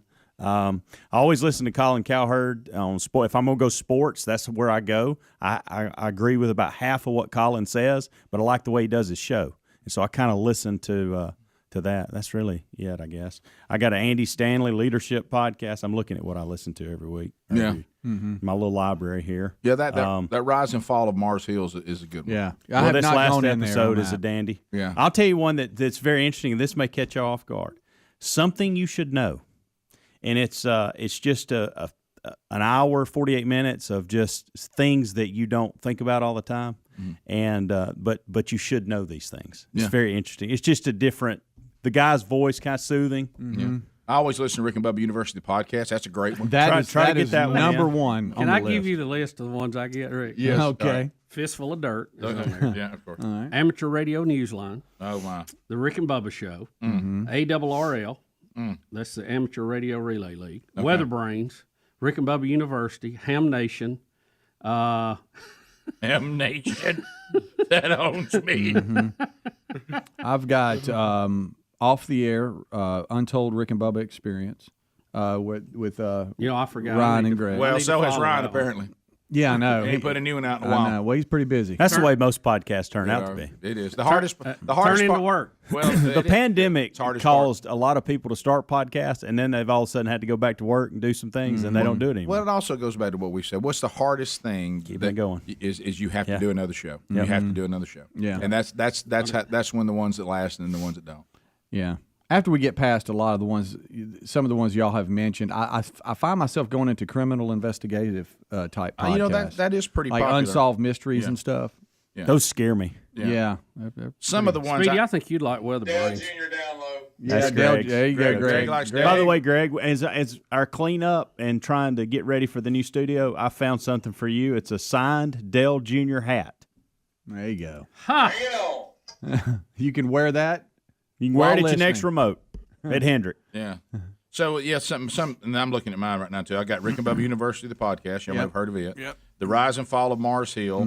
Rush Limbaugh, the man behind the golden EIB microphone. If you're, I have not given that enough. Yeah, that one just it was just one season and it's done, but it's a really good listen. Then I've got Love Worth Finding, the great sermons of Adrian Rogers, fantastic. All Fair Rick and Bubba Experience. Of course, I hadn't had an update on that since August 31st. Right. And then Steve Farrar's Bible study is really, really good. How about I started listening to this new one called The Family Discipleship, and I got so frustrated because I realized it was a lot of talk about what you do with the younger age kids. And I completely failed as a parent. I stopped listening to it. I'm like, I'm so frustrated with this. These are all the things that I should have done. Somebody needs to come out with one of those where they tell you the things you need to do when your kids were younger and you didn't know about it. Yeah. So you didn't. What do I do now? I know. Thank you. If you didn't do these things, this is what you do now. How about this? I kind of know how to handle small kids now. I just don't have it anymore. Yeah. But, man, I'm going to really be helping other people. Top of I'll do better with the grandkids. Top of the hour. When's Betty going to get her podcast going? Yeah. That's out there on the table. Maybe it's a new studio. She said she wanted the first episode. She wants to interview me and Rick. And I said, well, we're not available. Rick and Bubba, Rick and Bubba.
6 minutes past the hour of the Rick and Bubba Show. We're back. 866-WE-BE-BIG. We'll get to some more of your phone calls before we are done today. No doubt about that. As we start this brand new hour, Speedy, the real Greg Burgess, Helmsy, and Eddie Van Adler are all here this hour. Now, I haven't heard, Speedy, maybe you can update me. There was a murmur campaign that the new Rick and Bubba CDs will be delivered today, and I haven't heard anything since. Murmur. Hopefully they didn't end up where all our FedEx packages did. But anyway, so I'll check in. You know, if it does get here today, then we'll have it ready to go tomorrow. To just give you an example of the state of how everything is messed up right now. Used to, the one thing you could count on was FedEx, right? Oh, yes. Mm-hmm. A couple of weeks ago, I FedExed a package on Thursday, overnighted it to Jacksonville. It's an hour away. They got it 7 days later. 7? Yeah. I'm like, hey, thanks. I mean, used to could count on FedEx. Yeah. What's up with them? Well, now? Shipping it's a problem out there. Yeah. It really is. But we have a problem Where here. are all the people that were good at doing something? Where have they gone? This is the most difficult place to successfully deliver a package because we're not here at normal hours. Yeah. And even if somebody is here, the way we're walled off in here, if you don't, I mean, there's no way for us to know you're here unless we see you through the window because we probably don't hear you banging on the office door. And yesterday we didn't hear them knocking on the Golden At Tennessee all. door. I mean, it must as a matter of have fact, we were about 3 of us were still here. Yeah. When that delivery was attempted to be made, but I guess he couldn't get our attention. Yeah, that was the quietest little knock. Well, I was in the conference room. No way I would have heard that door. Yeah, but we were right here. Yeah, you were in your office. Yeah, I yeah. don't know. They could have just assumed that it was like any other day. Well, that's true. Mm-hmm. But But they did go across the way there, and they signed for it, so we'll get it. Right. You know when you're trying to be sharp, and the person trying to send it to us, it was an advertiser because we're trying some products, and they were like, "Well, somebody for your office took it, so you probably have it at the office." And I was like, "Yeah." And she sent me a picture of who signed for it, and I'm like, "I don't know who that is. Who is that? I don't recognize that name." So really, when we leave here in January, can y'all imagine the number of books and packages that are going to come to whoever takes this space or somewhere near this space? iTax world won't change because people, they would still think, well, we never could get things delivered over there. Yeah. So iTax is the one that's going to take the brunt of it. I'm gonna have to give them my information. And Helm, since you live close by, we'll just run by every week and grab all the stuff that's still delivered. That's perfectly fine. All right, so looking at some of the audio video stuff that's available to us this hour, let's take a look at millions of flame red crabs. Now, what's going on? They're making their way out of the jungles of Christmas Island off the coast of Western Australia. Yes. And they march to the ocean. Have you seen this video? Trying to get Rick, there, you talking about crabs as far as you can Boy. see. It's kind of gross, from these isn't it? guys. Boy, it's a lot of them. Yeah. So this is their time to get out of the jungle and head to the water. I can't believe he Look how many. Good night. Look how many. I'm like you, does it spook you a little bit? Look, they've got that thing so they can walk over the highway. Do you see that? Yeah. See them go up that thing they climb up? Is that just crazy. too many of them? Rick, it's just the whole ground is moving. It's kind of a lot don't make it, y'all. A lot don't make it. I don't like a lot of anything to get on me. No. How much for you to lay there and let them walk over you, Bubba? Well, I'm not. I mean, they don't terrify me like some things would. So what if every crab was a snake? No, that'd be bad. Yeah, that'd be real bad. Yeah, I'd have to have a flamethrower out there for that. Well, here's what I know. I understand why they built this little thing for them here. Yeah. But how do they know that's better than the road? I don't know. Do they kind of learn after they hear a few of them get crunched? Like who was What's the deal? I have 1 liter. Who was the first one that heard for what he considered to be the last time of the sound of potato chips getting crunched? Yeah, he says, "I think I'll go." And he over looks this over and road." says, "I think we're going to There's try a better that." way, y'all. Because once he did it, then everybody just follows the other people. Matter if you want to watch this right now, this is our country right now. Mm-hmm. No matter where somebody tries to take you, the sheep will just get in line and follow. Yeah. But in this case, it's a good follow because you don't have to go across the road. It is weird that the little borders they set up, they'll walk alongside that, and then just go up the big. Oh, I see. They're forcing them. Yeah. They're corralling like they're cattle. They're corralling them. Yep. They can't climb over that, but they can go up that. That's what I'm saying. Yeah. Right. That Weird. thing must have something they can grab a hold of. Or something. It must. By the way, why is it called Christmas Island? I was just thinking the same thing. Is it because they do this move right here, right before Christmas? I guess. I mean, is that Probably maybe not, but it makes as much sense Why? as anything. Why not? Hey, not did call it they cover Thanksgiving that on the Island? podcast? Things you should know. Well, if they would did it a month See, that's earlier. the type of thing you get with that, Rick. That's very good. Thank you, buddy. Yep. So that things you should know. Why is Christmas Island called Christmas Island? Yeah. See, that's somebody Google it, please. a lot out there I don't know too. That's why I continue to listen. I really need to know. Not very smart, Rick. I have to listen to things like that. Well, look, it's fine. A lot of things out there that I do not know. If you want to feel smart, just come to this room. All right, so okay. Well, I'm sitting here looking name at the same island thing. after sighting it on Christmas Day. Okay. So when it was discovered in 1643, it was on Christmas Day, so they called it Christmas Island. Mm-hmm. Okay. I wish it was a little deeper than that, but That's how I look. That's I as heard good it's as anything. it is. We'll go with that, right? Yeah, I mean, if he'd have got there a month early, it'd be Thanksgiving Island. Yeah. I know it. That's what I was thinking about. It's kind of like naming, He finds it on 3-day weekend, Labor Island. it's kinda like naming Greenfields, right? Oh, it is exactly the same. Yeah. Some people try to get too weird with Greenfield names. Mine are just as straightforward as they can be. There's Trashfield. Hey, now, what's the name of that field's over by that creek? That'd be Creekfield. Yeah, some of them, you have no choice. Hey, what about that one over? It's near where the water pump is. That's Water Pump Field. Yeah. Okay, I got it. Now there's one over on 42. You mean 42 Field? Now, Rick, I did mine a little bit different. I named them after states. I know that was, and some of your choices. Was it supposed to be? Why is there one called Virginia? Well, it reminded me of Virginia. Did it? Okay, Yeah, all just the way it was shaped. Was it shaped like No, Virginia? it just looked like it with Wow, mountains and wow, stuff. Christmas Island. Boy, there ain't a lot out there. There's not much around there. Yeah, you better have it there because you ain't going out to get it. No. So if you, hey, Bunch of water. If somebody says Thanksgiving's on Christmas Island, you know. How'd all those crabs get on there? That was a That serious was question, so too. real to him. Like a little kid. How'd they get on there? Should be called Crab Island. Yeah. It's a lot of them. So, Man, Where- you gotta really Adler, zoom back out. Where I'd is like it? to own that Where island. is it? really zoom in. Is it in the British Isles somewhere out there? It's off the coast of Australia, looks like. Oh, Australia. What's the island right above it? You. What's that and little you? stretch right there? Yeah, I can't see. What's all that? What is that, Adler? We can't see that. Our eyes are. Yeah. Hold on. Is that Bandung? That's Bandung. Oh, Bandung. So that's what they went So, with. well, that's Bandung. where are you from, what? Bandung? You know what? Well, I don't want to know how I got his name. Yeah. Given that's the name of the closest island, I'm good with Christmas. I am too. Christmas Island. Don't you almost though have to have like you get on there and they've got like Santa's Village set up? Yeah, and- yeah. I mean, even though it's an island, I mean, And maybe it never, maybe there's it a never picture of Santa in snows there. shorts. It never snows there, you know. Yeah, right. Look at that right there. Is that- Boy, is Christmas that Island Christmas means business. That's Yeah, pretty. that's nice. Anybody You up don't for mind going? crabs everywhere. It's a long flight, guys. Boy, it's a long one. It is. Do they not eat those little red crabs? Because, buddy, they got I bet plenty they of do. them. I bet they do. You think there's not a restaurant there called the Red Crab? What are y'all serving? Red crab? Got it again. Where'd you What get y'all them? having Tuesdays? Where'd you get them? We stood over by the interstate.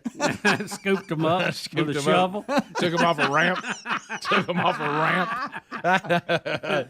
Hey, where do y'all get these at? Oh, over there by the highway. Over by the highway. Get a net. We need some more for dinner.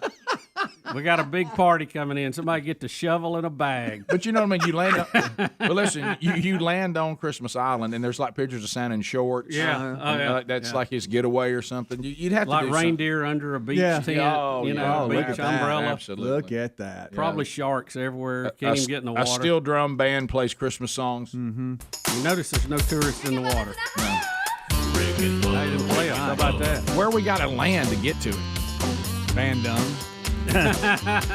Then take a short boat ride. We're going on the boat there. Malaysia. Does it look big enough to even have an airport on it? No, probably, maybe, boy. Only if you're flying like from Australia there, probably. Man, you're gonna have to parachute into there. We'll take your phone calls when we come I back. missed it. Rick and Bubba, Rick and Bubba.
Well, when the OCD stops, so Jack really sounds good, doesn't he? 20 minutes past the hour of the Rick and Bubba Show. 866-WE-BE-BIG is our number. Leave that one behind.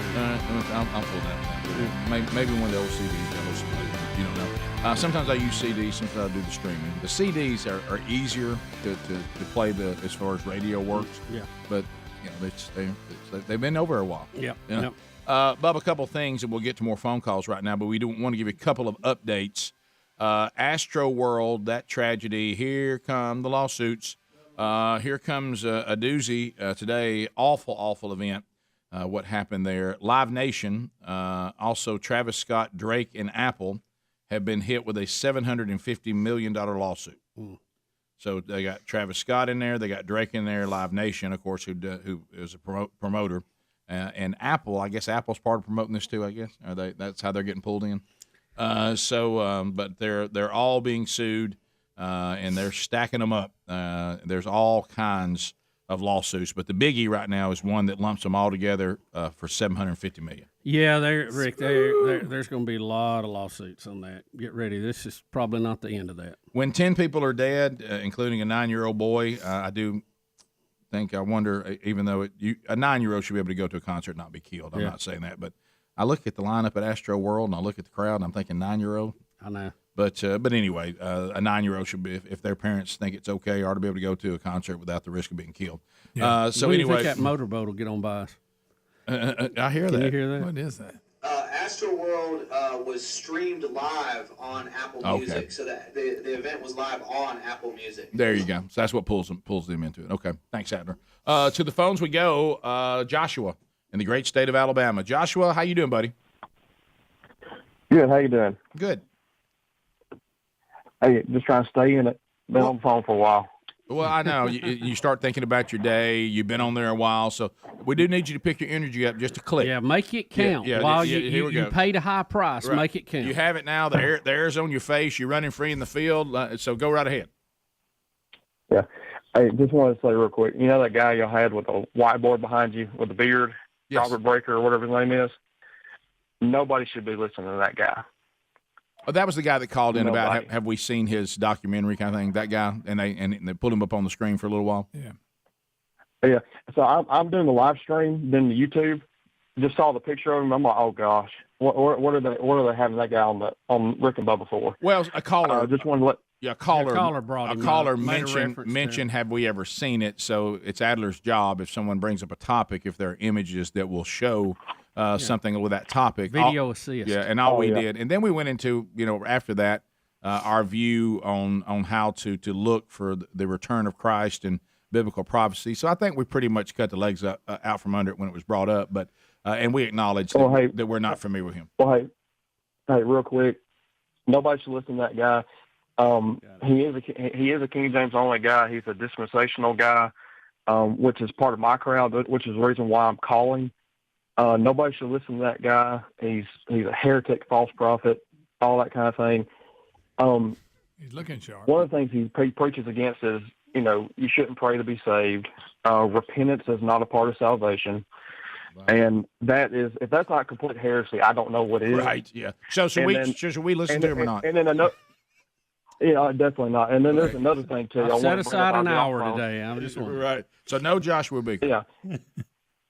Or Breaker or whatever. Yeah, I hear you. And you're right. If someone's preaching that repentance has nothing to do with salvation, then we got a lot of problems. Yeah, a lot of problems. Thanks, buddy. I appreciate the heads up. But all we did was the caller brought it up and asked if we'd seen it, and we said no, and then talked about it a little bit. It involved the Red Moon thing coming up.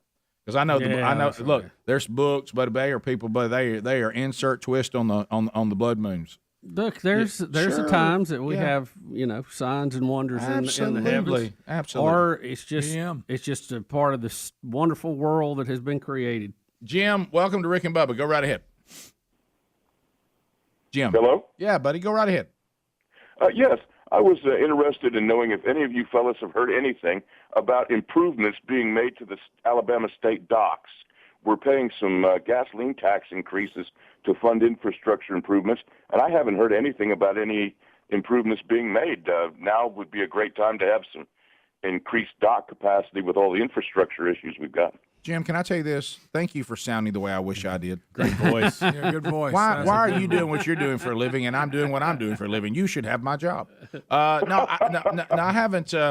I haven't heard anything about dock improvements, but I understand what you're saying. Makes sense. The state's supposed to get a lot of money from this bill, right? I saw an article on that. Are we? Infrastructure. Mm-hmm. Right, and that's what Is he's it saying. for that? Well, that's what he's saying. We're going to improve our That's docks. what it's supposed to be for. Yeah. Now, whether or not. But I saw like a headline. Here I We've am. seen- I don't even know why I brought it up, but it basically was referring to Roads, that they stand highways, to get a lot of bridges, money. Well, internet, which is one of the docks. reasons why But- Manchin went along with it. He said, "At Why least I can." docks? He said, "At least I can see with my eyes what this Yeah. money would do."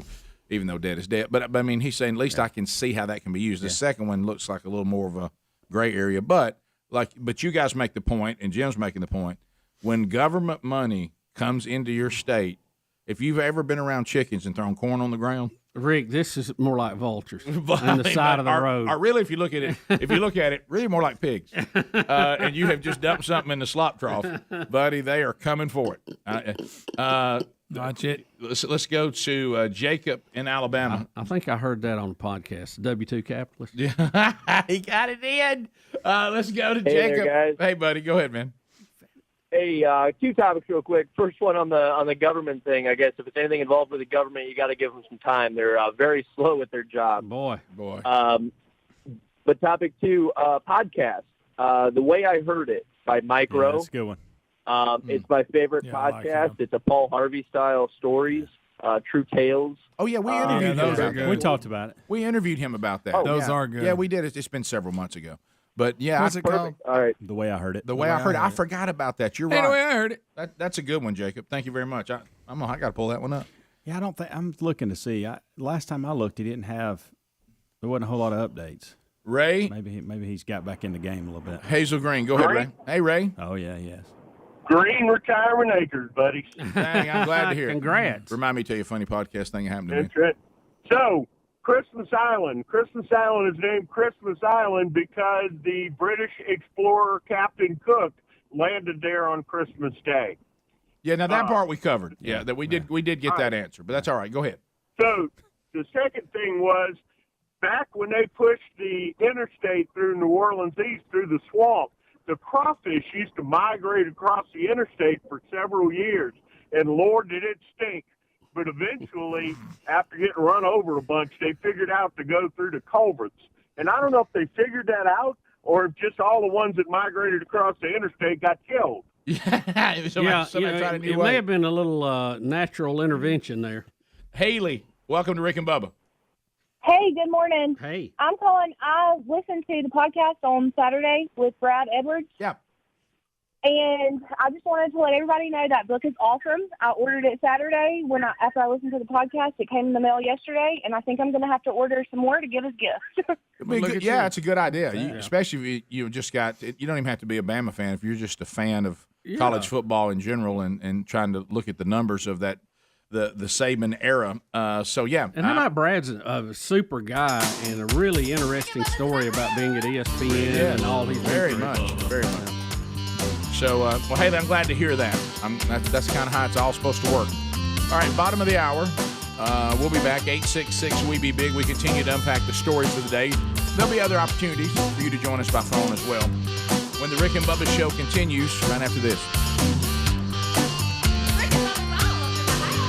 Rick and Bubba, Rick and Bubba.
35 minutes past the hour of the Rick and Bubba Show, 866 We Be Big.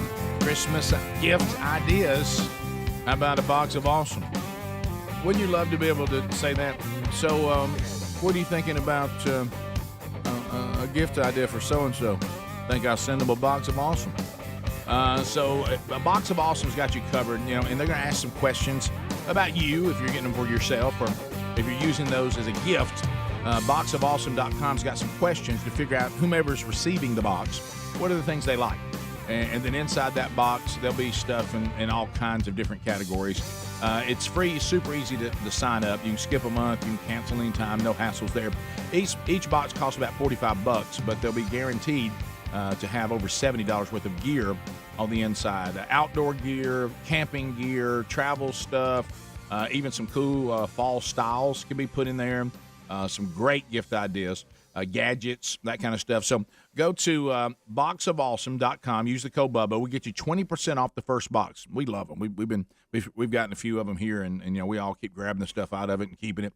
I use some of it down at the farm. Had a cool knife in one of them. rickandbubba.com also has the link right there under sponsors. So Box of Awesome, a good idea coming up this Christmas season. All right, so we have this deal going on. Bubba, you've made it clear. You are correct. We have a commitment that we will defend Taiwan if they are attacked by China. Yeah, we have a mutual agreement to defend them. So we have an issue going on as China, I think, has looked in our state of weakness, and there's tensions over Taiwan, and they're heating up. And here's one of our generals, General John Hyten. He's the number 2 person in our military, and he's going to talk about last summer's Chinese hypersonic weapons test, and he's going to discuss these tensions that we discuss. And of course, Xi says, hey, let me tell you what Xi's saying. Y'all playing with fire now, messing with me. So here's this clip. Here we go. The virtual summit had one clear purpose. Our responsibility as leaders of China and the United States is to ensure that the competition between our countries does not veer into conflict. One potential flashpoint is the island of Taiwan, which China claims as its own. According to Chinese state media, President Xi warned President Biden U.S. support for Taiwan would be like playing with fire.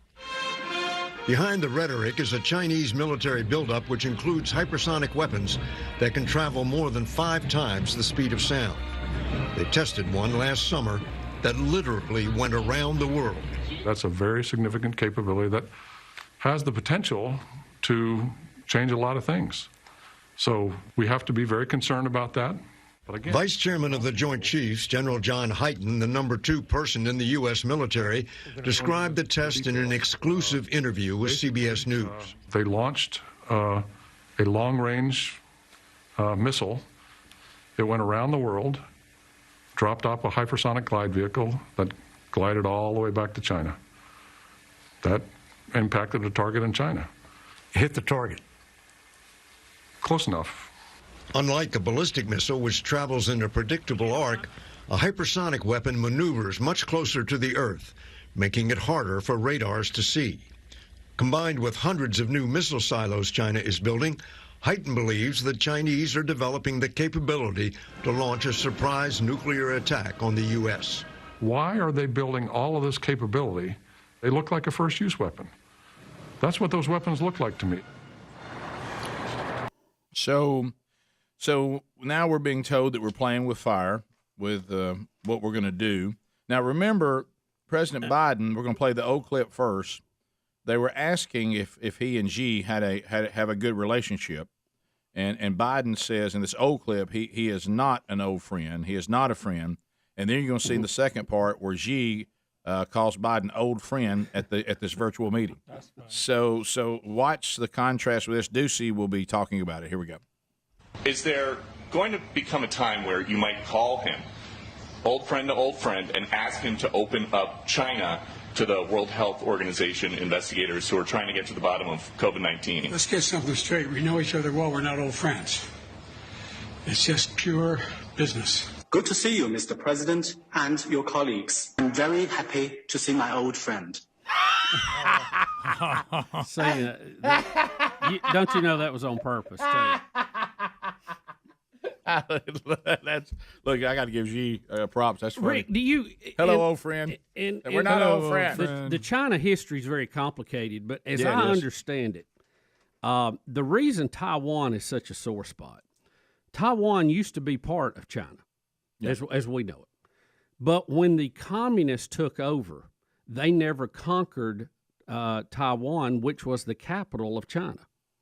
So, and it was set up that way a long time ago because it was an island it was hard to get to, and they felt like it would be harder to take over.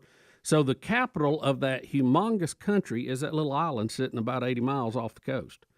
And it just steams the communists that took over the country that they never were able to get Taiwan.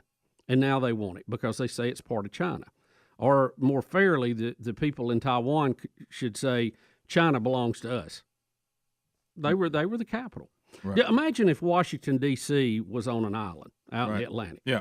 And, we took the entire country away from the Brits in a war.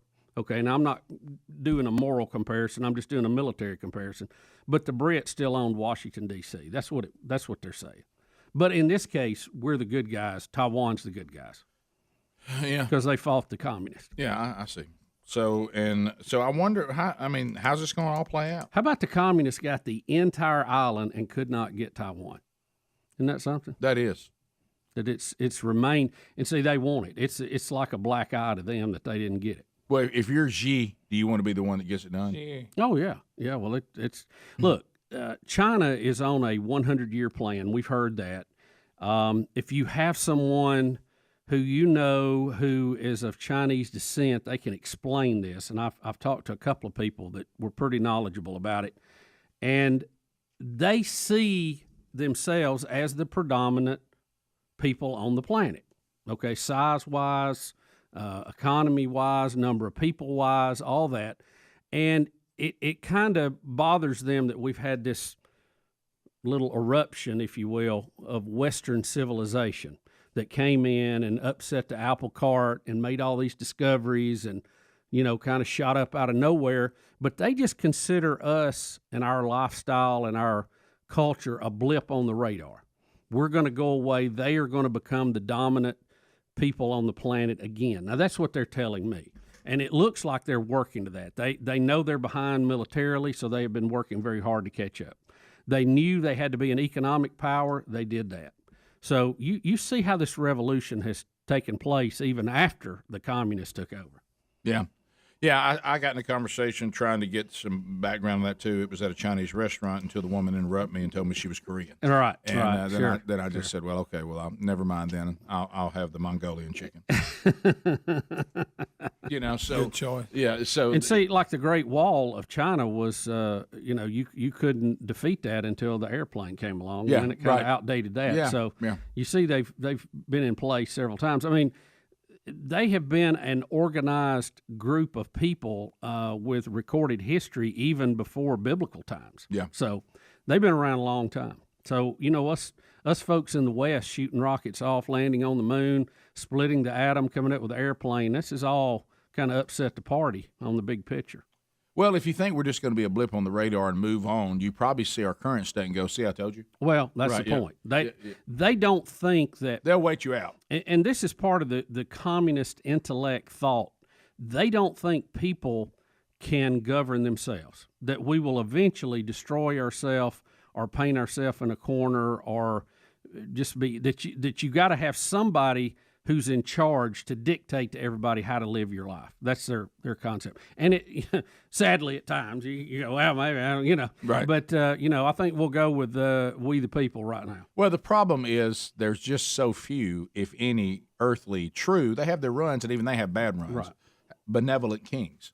We know that the King of Kings, praise God, is a merciful, but he's just. But he is merciful, and it will be a benevolent king. But to get fallen humans to stay on that course, even the ones we consider throughout world history to be okay people, they still have bad runs where they did overreaches. Yes. Because it's just they just can't. Human beings can't really handle being given that kind of power. Not absolute power. So we'll come back. I mean, think about what it would be like right now if even some of the presidents we've had didn't have to didn't have the limits put on them they do. What some of the things that would have happened. We'll be back. More of your phone calls coming up after the break at 866-WE-BE-BIG. Rick and Bubba, Rick and Bubba.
10 minutes to the top of the hour, the Rick and Bubba Show.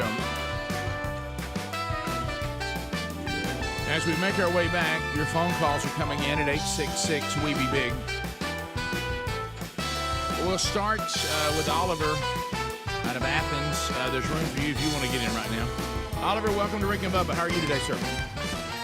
Good morning. I'm doing good. How y'all? Fantastic. I was just wanting to weigh in on the Taiwan thing. You can look into it. It may still be a fact, but Taiwan is the number one manufacturer of computer chips right now. Mm-hmm. And that is one of the things that the entire world is running short of. There are things that cannot be built, cannot be shipped, cannot be turned on without these computer chips.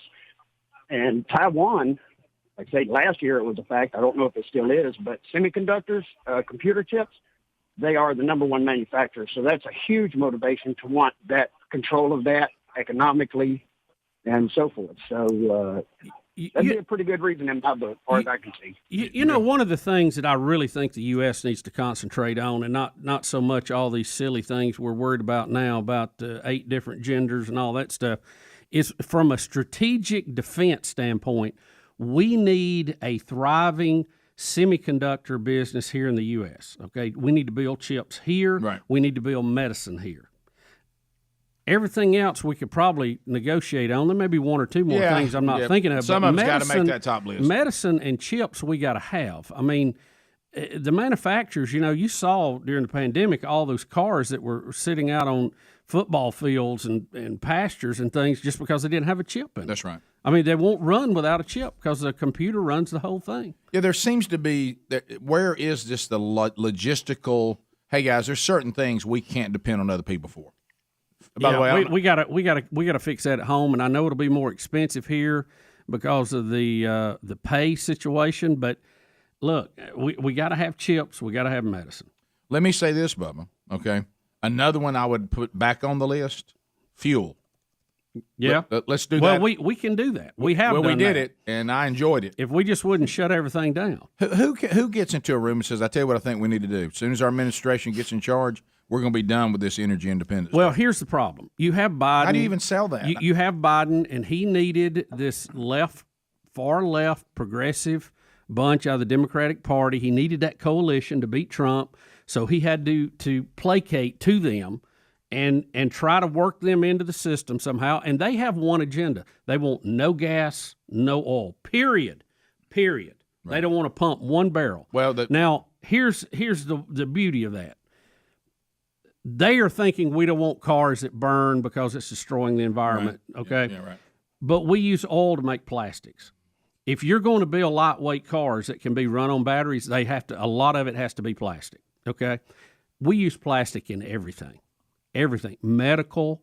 Think about all the tubes. Think about the shots we're giving these jabs in. Yeah. Plastic. You have to, as a matter of fact, it probably now more per barrel of oil goes to plastics than it does fuel. Yeah. I mean, it was half at one time. I'm sure it's even more now. Got to have that plastic. Man. Yeah, got to have it. So how are you going to make plastic if you're not pumping oil out of the ground? Anyone? But see, these environmentalists are just one issue off the deep end. Save the planet. We're destroying the planet, blah, blah.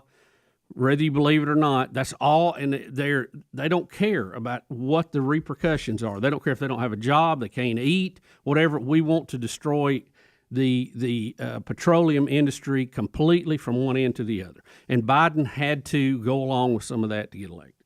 By the way, your use of placate, I hope it was correct. Did it feel good? It rolled out smooth as silk. I think it was right. Yeah, but you know how some words are fun to say? Right. It is a fun word. Yeah, it felt fun. It's not like curriculum. Yeah, I don't like curriculum. I wanted to find a way to use it, but I thought it was too close to you using it. Let's go to well, look outside the window right there. There's Kimberly.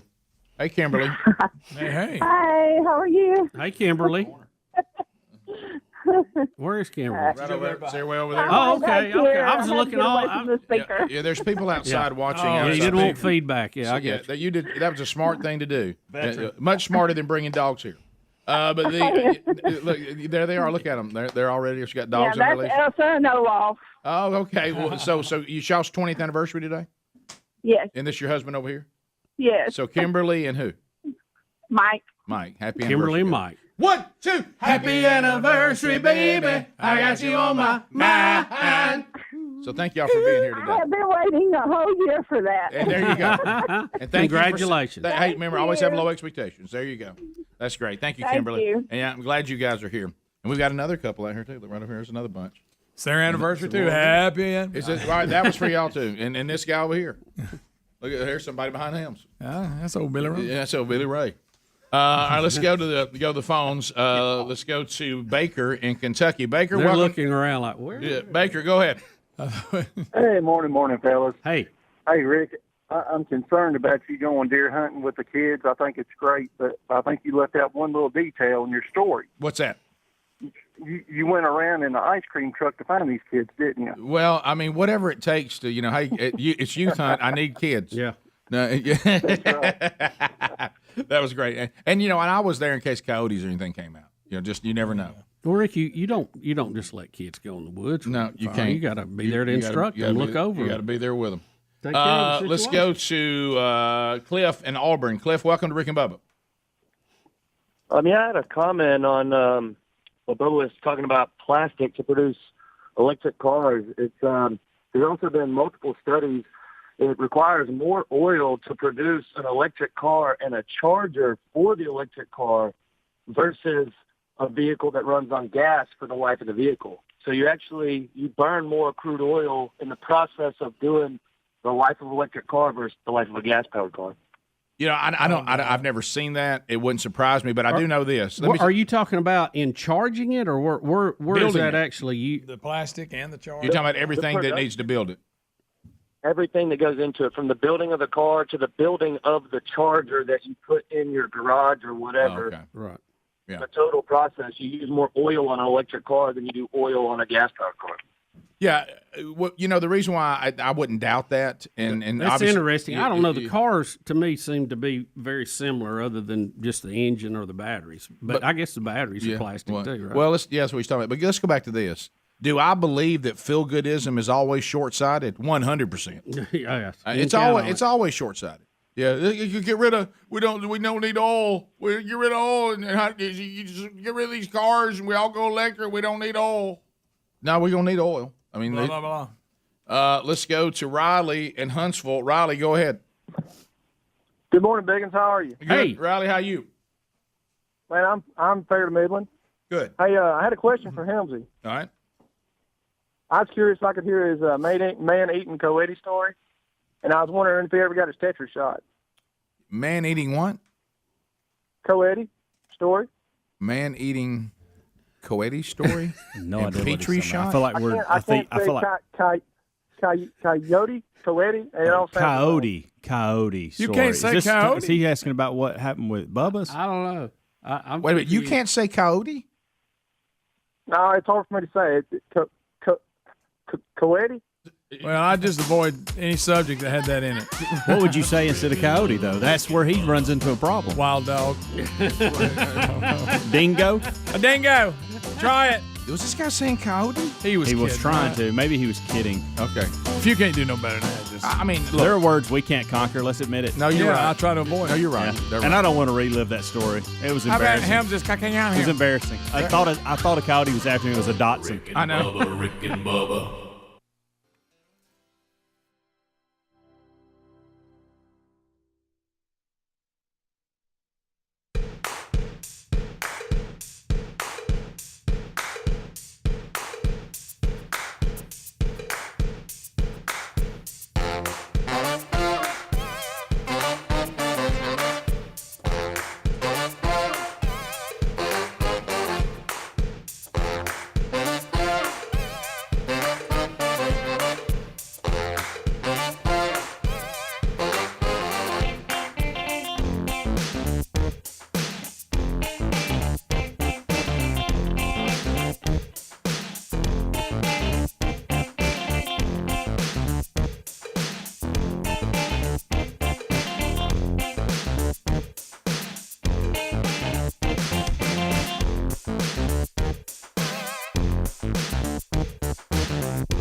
6 minutes past the hour.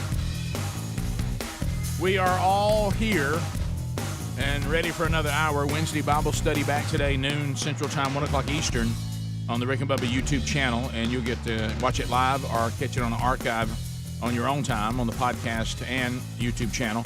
Not too long after, usually within an hour of it being live, so you can go get it on your own time. As we continue to walk through 1 Corinthians, we'll be in chapter 14 today.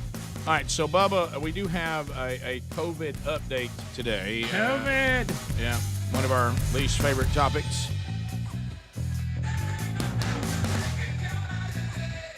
Bubba, first of all, we go to our friends at Babylon Bee. You know, there's been an ongoing discussion of should there be mandates to vaccinate children 5 years or older. Does that seem, the mandates in and of themselves are controversial. Mandating children to be given a vaccine, even people who were okay with some of it are kind of like, that feels a little, well, the numbers on that are just bizarre. It doesn't quite seem necessary. No. But anyway, so Babylon Bee has taken on this topic with a little something called Vaccinate Me Elmo. Here it is. Hey there! Are you hesitant to get the vaccine? Yeah. Then get the brand new government-approved Vaccinate Me Elmo doll. Wow! Elmo loves experimental vaccines! With the Vaccinate Me Elmo doll, your kid will finally feel the pressure and shame we've successfully made you feel to get the COVID vaccine. Quick! Give me the vaccine! Elmo don't want to be responsible for the deaths of friends or family! Thanks! Now Elmo's a good person! The Vaccinate Me Elmo doll comes with a toy syringe, a stethoscope, Elmo, your heart is beating fast. Are you having complications? Of course not! and a tiny vial of something. It's not the vaccine, promise. It's, water. Let your kid drink it. Elmo, can't you take your mask off now? No! Gotta keep that mask on! Forever! That feels like mixed messaging. With the Vaccinate Me Elmo doll, your child will be begging you to get the vaccine, just scared out of their little mind for the fate of the world, or your money back. It's your turn! Time to get the vaccine! You want to. Sorry, you have to. No. Do it. No. You have no choice. No. Now. Now. Or else. Or else what? Last chance. Okay. Great! Elmo loves compliance! And for all you anti-science conspiracy-believing parents, buy the re-released classic Tickle Me Elmo. It's perfectly normal.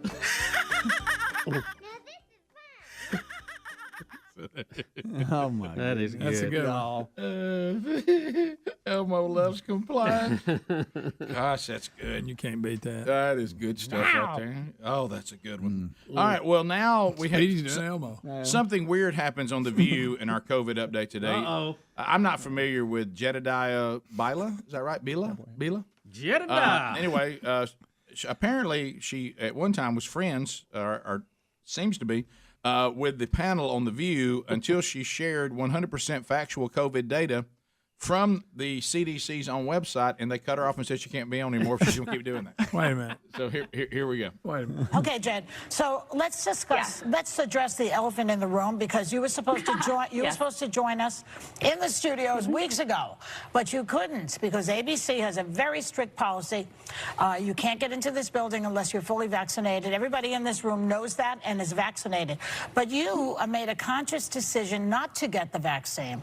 Now, the CDC says a person is 10 times less likely to be hospitalized from COVID and 11 times less likely to die if they've gotten the vaccine. Okay, so why didn't you get it?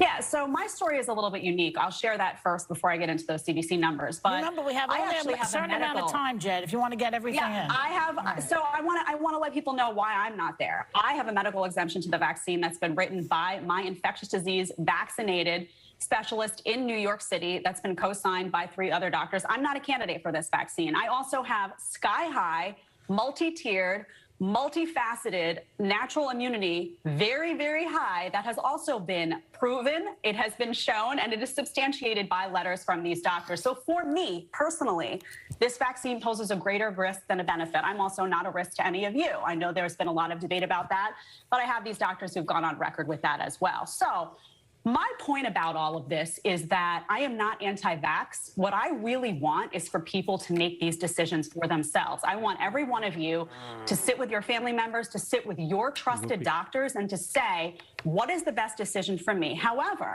I do oppose mandates. I oppose them on the fact that let's look at the science. This is a vaccine that was created to prevent severity of disease and to prevent hospitalizations. Now, we can have a whole debate on that in itself, but the vaccine does not prevent you from getting COVID and does not prevent you from transmitting COVID. Oh, my goodness. Reality, and we have that's seen that. not so. Come on. No, you've been at Fox TV you don't too have long. to, Joy, you don't have to listen to me on that. You don't have to listen to me. You can listen to the director of the CDC. You can look at the CDC's website. That is why masks were reinstated for people who were vaccinated, because they said, and they admitted, they came out and said, for this Delta variant, transmission is going to be a thing for vaccinated and unvaccinated people. So I'm not opposed to the vaccine, but I am opposed to the mandate 100% on the grounds of 762,000 people have died from COVID, including Manny's in-laws. And we've been friends a long time, but Manny's parents, I just don't understand why you would choose to prioritize your personal freedom over health and safety of others. And I just really don't think that we should allow this kind of misinformation on our website. We've prioritizing. We've had the United States Surgeon General debunk. Yes, I heard what he said. Everything that you've just said, and I just don't think we should allow this kind of misinformation on our air. I'm really sorry, my friend. First of all, I'm really sorry, my friend. First of all, I would say to you as a friend, what I just said to you is I am prioritizing my health, and people talk about the common over good. the health and safety You're not going to have a common good if you're not prioritizing your own health. You have the Surgeon General. This should sound very familiar to you, Jed. This should sound very familiar to you. We got to go to break. She says the thing about the Delta variant that vaccinated people can get it and transmit it. She said its only purpose is, the only function of it is to make it less severe. But as far as catching it and passing it, the CDC themselves, which is why they put masks back on everybody who were fully vaccinated, and that's, you can debate on that all you want to, but the reason they did that is the CDC said that you can get it and pass it fully vaccinated, and these women start screaming at her that she's telling lies. Okay, well, let's think about this. Jen Psaki was fully vaccinated. She got it. Mm-hmm. Right. They isolated her, so what? She wouldn't give it to somebody else, i.e. the president or any of the inner circle. Right. Mm-hmm. It's a leaky vaccine. It is not 100%. It's not like polio or smallpox or whooping cough or any of that other stuff. Did a good job with the alpha. It's leaky on the variant. Yeah, well, it's probably leaky on all of them to some degree. Well, but you may be right. Yeah. Less effective with Delta. But the point is, and this is where Sonny and them just have their head in the sand and won't hear what she's saying.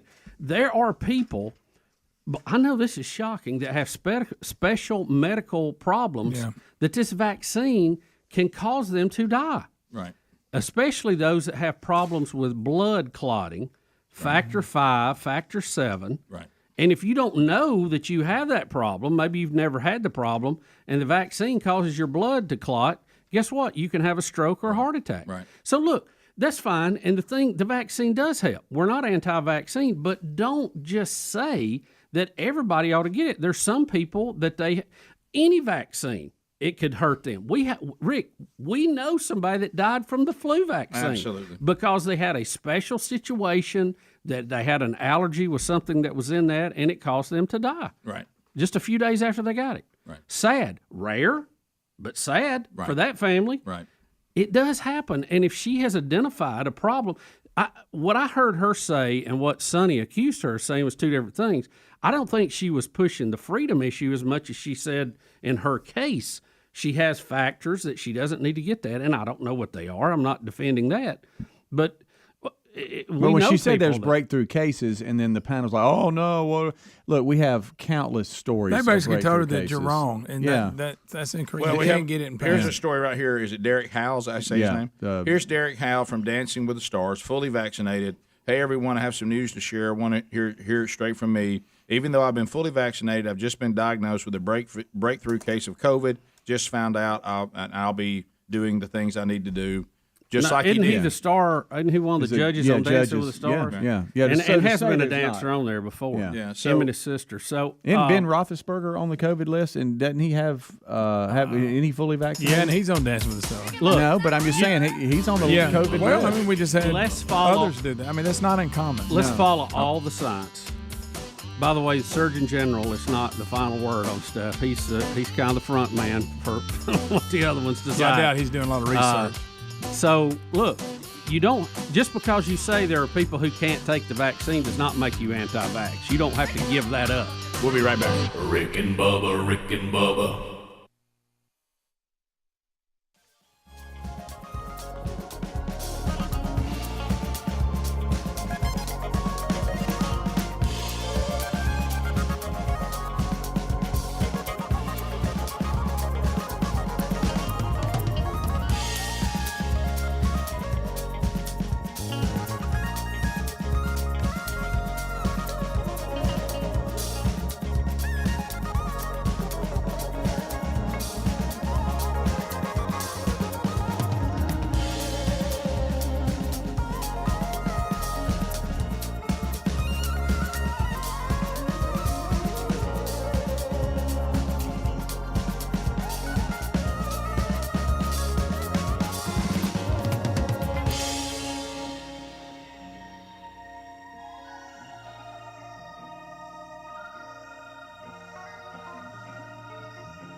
the gravy, please. Rick and Bubba. Ooh, it brings me to my knees. 22 minutes past the hour of the Rick and Bubba Show. We're back. Thank you for being with us. 866 We Be Big is our number. Well, we almost didn't get back for the break there. And that's one of those off the spine things that happens. And I had to go through that thing because now I'm getting to the point now, the age that I am now, I've lost all confidence that I'm right. Okay. I'm no longer confident that I saw something right, I heard something right. Right. Did I say that? Did I go there? Did that happen? There was a time I would stand up because I had such clarity of mind. Yeah. And I would say things like, "Oh no, I'll tell you." So we go outside because there's some people outside the studio and go out there and try to get a few pictures with them in the break and all that. And sometimes we can do that, sometimes we can't. So we were ready to do that, and we all walk out, but we have to prop the golden ticket door open because it locks. It has no handle. And so I start feeling the tension of, I bet we're getting close to being done with the commercial break. Mm-hmm. And so I go to be the first one. So, because if I get back in here, we can bring everybody else back. And I saw that door so shut and so sealed. Mm-hmm. I mean, There's no getting in. There was no, hey, the thing that props it has fallen down. Yeah. Look down there. And we all were like, well, we're done. And then we start trying to call Helmsy and Adler to see if they'll answer their phone to come let us back in. Yeah. And Adler said that he just, off the spine, just is accustomed to coming in here and taking the prop out. He just locked us out. Yeah, but he He rescued didn't want us. us in, Rick. But He he was rescued gonna come in, us. jump on the mic. I didn't know that he was in. I knew Helmsy was in. He didn't answer, so I went, I'm going to go Adler. And then I looked in the TV room, and then I saw him. And I saw his reaction when he saw that I was calling. He was like, oop! He remembered, oh, my gosh, I've closed him out. Yeah, I've locked him. Bad guys, that was my bad. Did it just right off the spine, just out of habit? Yeah, I do that kind of Put this right back where it goes. There we go. Hey, I'm going to tell you, if you're ever hosting a best of and you're here by yourself. that scares What if you had just done that here by yourself and your keys are sitting on If the I couch? ever have to go out, phone's man, in here. I have my phone, I have my keys, I have everything in my pocket because of that experience at the college radio station where I locked myself out and I saw the clock counting down. Terrible. And silent. And silence. Yeah, and then there's a time I was locked out, then realized they'd fired me. No, I didn't. Right. Why did I let me What in? if Adler had locked everybody out on purpose and he waited, then he took over the mic and we were outside the window and he was doing his own show and he wouldn't let us in? And he started screaming, "I'm doing the show I've always wanted to do." Yeah. And he was laughing. Get rid of these losers. Yeah. Welcome to the fart show. The show he's always wanted to do. Today we discuss various topics. Farts 100% of the time. Adler, what is wrong with you? That's so good. Britney Spears update. Oh. Greg. Dancing. So, Britney Spears, again, I'm starting to call her the OJ of pop music. Hey, Britney, you got your money back. You got Calm down. You got rid of Daddy. Let's see if we can keep our shirt on for a little longer. And it's over. Okay, now she won't leave it alone. You know how you finally give in on something and they keep complaining about it as if you didn't give in. Hey, I gave in. Yeah. As if you didn't give in. OJ, we let you out. Behave. Yeah. Okay, Outrageous. and so now, Brittany, did you tell me, Bubba? I'm looking at the story here. You were telling me earlier she now wants to sue her parents? Well, the headline of the story says, "My parents should be in jail." Britney Spears says her father and church-going mother, that's how she describes her, should be locked up for her degrading $60 million 13-year conservatorship. Now, that's her words. Here's the thing, Brittany. You got your $60 million. Don't go back for a pound of flesh now. It's all that's going to do is you're going to end up losing here somehow because you're going to spend money on it. You're going to let your parents go. Whether they did you wrong or not, you've won. Move on. Right. Move forward. You got your whole life, $60 million. Go do whatever you want to do. Why are you still fooling with them and fighting with them? Yeah, it's like somebody. It doesn't make sense. Like I said, somebody gives in, and you're like, not enough. Yeah. No, I think y'all need to go to jail. Now, I don't know how you make your parents go to jail. Well, we've talked about it with your wife sometimes. You'll have some minor disagreement, and your wife makes her case about it, and you'll go, yeah, you're probably right. you'll agree and come over to her side, and she still gives you the speech. I know, because she was already had it in the barrel, so she's going to go ahead and shoot it regardless. And I go, you're arguing with yourself because I've already agreed to your point of view. Why are we still fussing about this? Yeah, but Right. Or I just want you to know. Or you can also get one sometimes if they think you did something and you explain that you didn't. Yeah. Hey, did you leave that out last night? Leave the milk out last night? No, it wasn't me. And all of a sudden, like even when your kid says, "Hey, I left that out," and you still get the speech about don't leave it out. Or here's leave it out? Here's my favorite. Some other husband did something really stupid. Oh, now look, that ain't right. And you're getting the speech like you did it, and go, I didn't do that. Right. That was so and so. Why are you giving me the speech? Well, just in case. Right. Or are you thinking about it? Right. Yeah, it's like No, we're not I'm responsible thinking for about your it. dreams. Yeah. Absolutely. Not responsible for it. No. What you dreamed. help that. What can I do about that? I wasn't there. And your dream, that really wasn't me. Yeah. While you were doing Looked that, like me. Yeah. I was just sleeping over here. I wasn't doing anything. Yeah, I think your dreams ought to be yours, and you ought not be sharing them with anybody and getting on anybody about it. Right, yeah. Because you don't know what crazy things you don't going know on. what You got in in charge there. of that. Speaking of, well, never mind. Well, that's a tangent. Keep going. I would tell Britney Spears, and if I could get her and OJ at the same lunch, it'd be great. Well, that'd be quite a lunch. But if I could, I would just say, guys, y'all got your way. Okay, you won. You won. Brittany, let's see if we can find some clothing, because one of the things that your parents were saying, or your daddy, was that you need some help mentally. Don't look as fit as we'd like for you to take care of your children. Okay, so you have children. You're somebody's mom. I know you're a mega pop star. Congratulations, well done. But you're people's mom. Let's get some clothes on, okay, and let's dress appropriately. Let's quit trying to put your mom and daddy in jail, and let's get, you told all of us that we were unfair, and that you can be a responsible adult, and you've got your chance to be a responsible adult. Now show everybody that we were wrong. Yeah, that'll be your great payback to us. Don't live in a way that everybody says, "Man, her daddy should have stayed around." Well, you're wasting time and energy. You've had to spend mental anguish dealing with this for 13 years. You're free of it. Move on. You're the one putting yourself back in the box now. Come on, Brittany. Well, could it be? And I don't know, Brittany. I want to be fair, but could it be a little bit of this victim mentality that seems to be a generation that loves being the victim, and then when you won't let them be a victim anymore, they don't know what to do. It's So like now I gotta invent being the victim. Right. They I'm don't- still the victim, even though I won. They Now, don't- wait a minute. you're right. You can't be the victim and win. You're not a victim anymore because No, you you was won. a victim. You're not now. Yeah, it's almost like they don't have another song to play.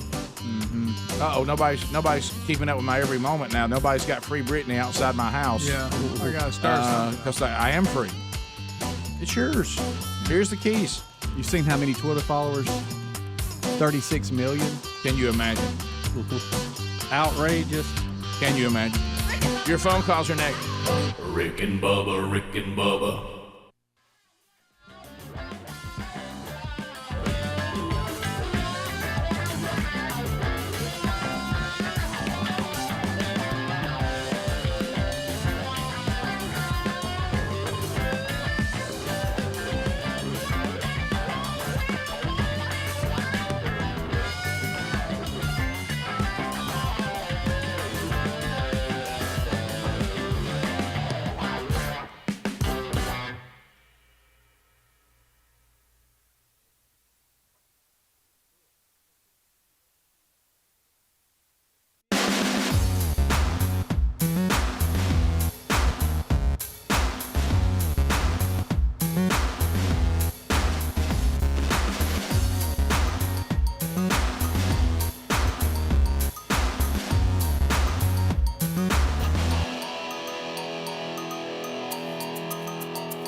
35 minutes past the hour, the Rick and Bubba Show. We're back. 866 We Be Big. Coming up, Thanksgiving, family hanging around, telling stories. Everybody trying to own the room.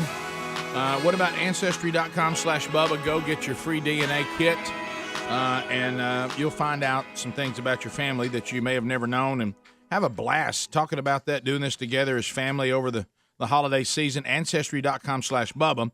We'll get you an Ancestry DNA kit, and you can start your free trial. And then, look, let me tell you, when they get that DNA, boom, they've got access to billions of records, and millions of family trees. They'll let you discover the personal stories, and maybe you can find out. I mean, I'm talking about details about members of your family, your true ethnicity. You could know that. A lot of fun and very, very interesting journey. They've done all the work. So you go to Ancestry.com/Bubba to find the story of your family, because the story of your family is really the story of you. Not just kind of where they're from, but the details, the regions, the places, the pictures, the paperwork. Ancestry.com/Bubba or rickandbubba.com under the sponsors button. Bubba, Dara? Why not, Rick? All right, live on the edge, my friend. All right. Live on the edge. All right, we'll try. Let's go to Freddie. Freddie, welcome to Rick and Bubba. How are you? I'm doing great. It's a blessed day. I wanted to tell folks, I know y'all got a swimming pool, and my wife was mixing shock. She mixed 3 scoops of regular shock for the swimming pool, which is ground up chlorine, with a bag of super shock, and she got a phone call, and the shock stayed under the water. It's a 5-gallon bucket half full of water, and it sat underwater for about 15, 20 minutes. And when she went back and stirred it, y'all, it blew up, and it shook my house. And it bent. We have an old 40-year-old metalcraft wrought iron table, and it bent the top down. They said if it would have blown straight in her face, it would have killed her. Good. And I had no idea that your swimming pool chemicals would have that kind of reaction just to air. I'm just trying to give a public service a message to folks. Freddie, walk back. What happened again? I'm trying to. You had 2 different shocks, and you said one of them stayed in the water, and when she pulled it, I'm confused. Say that again. Yeah. Okay. She had a 5-gallon bucket half full of water, and she had 3 scoops of the granular, just regular shock, right? Which is ground up chlorine, right? And then she had 1 bag left over. It said super shock, and I guess it's got calcium and stuff. And she dumped that in there together, and we mix it with a boat paddle and dilute it to dump it in the swimming pool. Well, right when she started stirring for a second, she got a phone call, and she just thought, well, it'll dissolve, and it sat there about 15, 20 minutes. And after the phone call, when she went outside to stir it, it blew up, and it shook my house, and it bent the table that it was sitting on, a heavy, old metal, heavy-duty table. And she couldn't see, she couldn't breathe, she couldn't hear.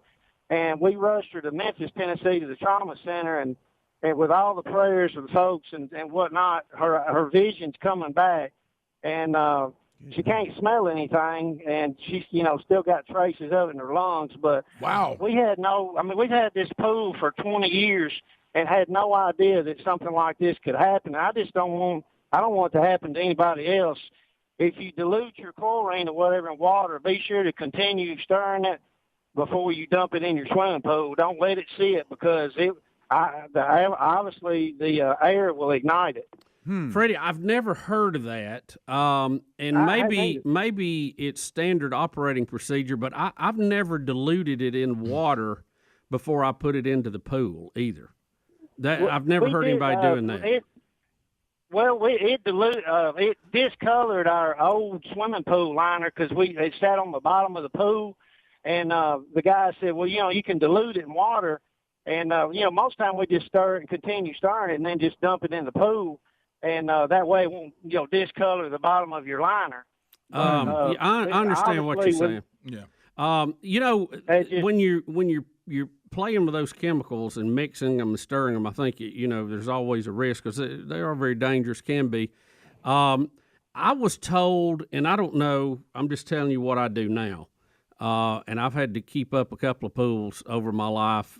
We pour the chemical straight into the to the skimmer bucket and let it go into the filter first and then get shot back out all over the pool through that system. And that seems to help dilute it, and it also seems to help sterilize the filter quicker too.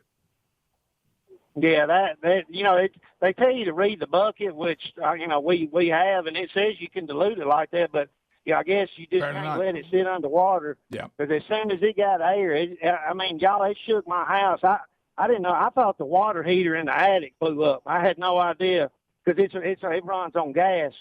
But like I said, I just don't want it to happen to anybody else. Be sure and read your warning labels and all that on these pool chemicals, because we had no earthly idea. Like I said, we've had this pool for 20 years. Yeah. Well, good gracious. I think the less interaction you have with those kind of chemicals, the better anyway, before they're diluted. So and like I say, I changed the way I was doing them recently, really for some of the same reasons, but I just pour it into the filter now. I was told that was a better way to do it. So.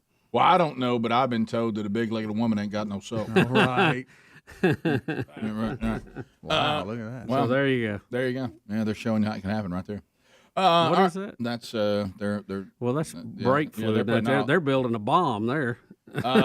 Gary in Alabama. Hey, Gary, welcome to Rick and Bubba. Yep. Good morning, gentlemen, and Greg. I had a question about the vaccine mandate, or just the vaccines.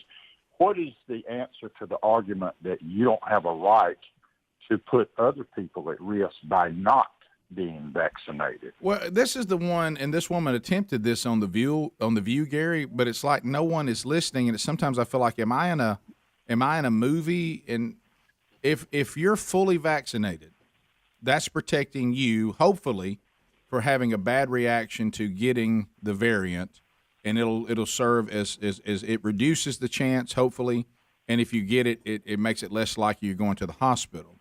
But fully vaccinated people and unvaccinated people both can equally catch it and pass it to you. So there is no scenario that somebody has done something that will 100% never put anybody else at risk of catching it from them, because vaccinated or not vaccinated, you can still get it and pass it to somebody else. So I don't understand that. It's just like when Jen Psaki. There's nothing you can do to not ever pass it to anybody else. Jen Psaki, the president's press secretary, fully vaccinated or dual vaccinated, however they're calling it now, she got it and she had to isolate because she could pass it on. Yeah. So what made? We've got several cases of people who was the other one? Ben Roethlisberger. He was fully vaccinated. Yeah, because you could turn that around and say, does a person have the right to force me to do something that could potentially be dangerous to me? Can you force that on, like the pre-existing people? And the people who have medical reasons for it, or just somebody says, I know there is a risk with any vaccine. We hope the risks are very low, that I could have a bad reaction to the vaccine, and I would rather live my life if I get it, using the treatments that are available to me. Some of those are very effective. I would rather not have the risk of the vaccine. I would rather go on the monoclonal infusion if I get it early with my doctor and use the other treatments. And I think that puts me in the same position of a fully vaccinated people who has some protection of it being potentially dangerous. But what I don't understand about this argument about we don't care about others, anybody can catch the variant and pass it to anybody. Now, because the vaccine's leaky. Mm-hmm. So back to the View, didn't she say she had natural antibodies as well? Yes, she does. And it's like they don't. And that's being totally ignored. Right. If somebody has already had it, I saw another study yesterday where the doctor said, look, if you've already had this, you have protection, and you have as much protection, if not more, than the vaccine. Rick, are you talking about the freak again? You're right, but the freak of nature. This is something that has been scientific with viruses. Rick, let's take that off the table because the vaccine crowd does not want to hear that. I got you. They don't want to hear that the vaccine causes them to have antibodies, and people that already have antibodies are on the same level or better. They don't want to hear that. Right. But look, if you have a pre-existing condition that something in this shot or a vaccine of any kind could cause you to have a stroke or a heart attack. Let's remember why we're getting the vaccine, so we won't get sick. Right. But if the vaccine gives you a stroke or heart attack, if you're one of these people and it's a small number, you don't need to get it. You don't need to get it. You can't protect yourself by having a heart attack or stroke. You don't come out ahead there. You're better to roll the dice on COVID-19. I don't know why we can't celebrate the fact. It's a very few people, but they do exist. I don't know why we can't celebrate the fact that we've been through the alpha and we're rolling through the worst variant. This is the one that seems to be the worst. And it appears, and here's another thing, it's not scientific. If you look at the pure science of this, the alpha was more deadly than the variant. Yep. The variant was more contagious than alpha, but it was not more deadly. You were told the variant was more contagious and more deadly. That is not scientifically true. The numbers do not support that. So it was more contagious, but it was not more deadly. And now it seems to be, even though it's kicking up a little bit up north again and upticking, but these are just people testing positive. We haven't seen an uptick in hospitalizations and deaths, praise God, because we have vaccines, we have herd immunity, and we have people that are catching it and getting better on all the treatments we now have. We are not facing the same pandemic that we faced in the beginning when we had no vaccine, nobody had it, we had no treatments. We're not. That's not where we live anymore. Praise God. So it's not going to go away, but we are a lot less in danger now than we were when it hit here, and we had no vaccine, we had no antibodies, we had no treatments, and we don't live in that world anymore. Rick, do you remember there was a day we had nothing? Right. Nothing. That's what I just said. Yeah. I mean, you remember how hopeless that was? Right. And I don't know why it's so hard to celebrate that and say that's good news. Yeah. It really is. For all of us. Yeah. Vaccinated, natural antibodies, whatever. Yeah. Or people who just may get it and haven't got it yet, they got a better chance to live now. We'll be back 14 minutes to the top. Rick and Bubba, Rick and Bubba.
the gravy, please. Rick and Bubba, Rick and Bubba. Ooh, it brings me to my knees. Rick and Bubba, Rick and Bubba. I can't start another 8 minutes to the top of the hour of the Rick and Bubba day Show. without 'em, brother. 866 We Be Big is our number. Hey, 100.3 The River. Don't forget Helmsy tonight. An opportunity to go over to a man church at first, going on New Life Chapel, Madison, Alabama. So that's going on tonight. Go see Helmsy coming up on the 21st. He'll be at First Baptist Church in Pelham, Alabama. And also on the 21st, Rich Wingo will be in Winfield, Alabama. Speaking at a man church as well at Winfield First Baptist. Find all those either at rickandbubba.com or themanchurch.com. Think O'Reilly Auto Parts for all your car care needs. Get guaranteed low prices, excellent customer service from the professional parts people at O'Reilly Auto Parts. Bubba, I'm looking. Have we hit all the biggies today? I think we have. We've graced all of them we care to get our boots muddy on today, Rick. Yeah. By the way, a lot of pool people emailing. A lot of pool so people. you can't mix stabilized and non-stabilized chlorine together. That would be granular, and the sticks or tablets shouldn't be mixed together. Or the granular shouldn't be added to water and then left alone. Right. You're supposed to dilute and pour in the pool immediately. Also, just got an email from Freddie. Said anybody got a wrought iron table that's slightly used. Rick. And so anyway, that one is well. Let his wife get to smelling again. Well, he told us that the metal table had been bent. He told us that twice. Oh, he did. He loved his table. Yeah, might have got a third if I had not stayed in a different direction. You got to be careful with chlorine getting letting anything get in contact with it other than the water. I don't want to mix anything that I'm on timer with. Hurry. If I mess up, it's going to blow up. See, to me, this is right up here with the exotic pets. I can't live on those kind of margins. Yeah. No. You know, so if I mess up the pool chemicals, I'm blowing us all up. I can't take that kind of pressure. No. You know, that's the reason why I let other people. There's a good chance I'm going to mess it up. Yeah, I hire professionals to do that because because I know I'm an idiot. You know, and I don't know that stuff good enough. No. You think I couldn't end up with explosions dropping out? No, Rick. Huh? Don't, let's not even think about Right. it. So anyway, Look, I'll blow the yard and I'll weed eat and trim and mow, but I'm not going to mix things that make it possibly blow up. Yeah. Hey, Rick, congratulations. You have a new pet. Oh, I'm great. Now be sure you don't mess up or people die. You ever take strips of aluminum foil? Greg, don't say that. Don't tell everybody that. I know exactly what you're Muriatic acid. But it makes it'll stretch that bottle about twice the size for you. It sounds like a bomb. Kids do not do that. It is a bomb. Yeah, we were sitting around doing that at work one day. Don't tell everybody. During lunch. Look, please look. I don't think that's the same thing. How does he find this stuff? Look, he Googles pool blowing up. How does he find this stuff so fast? But anyway, Greg, kids don't do what Greg said. I'm just saying. He didn't say it all, did he? Okay, I don't know. He mumbled something. So that bottle. I know. And when it goes off, it sounds, it is very loud. And it was dangerous, and we need to be praying for Freddie's wife that she makes full recovery. That's I right. wasn't talking Yes, about that. amen. I was talking about some other trick. Well, you went to that a little quick. Okay.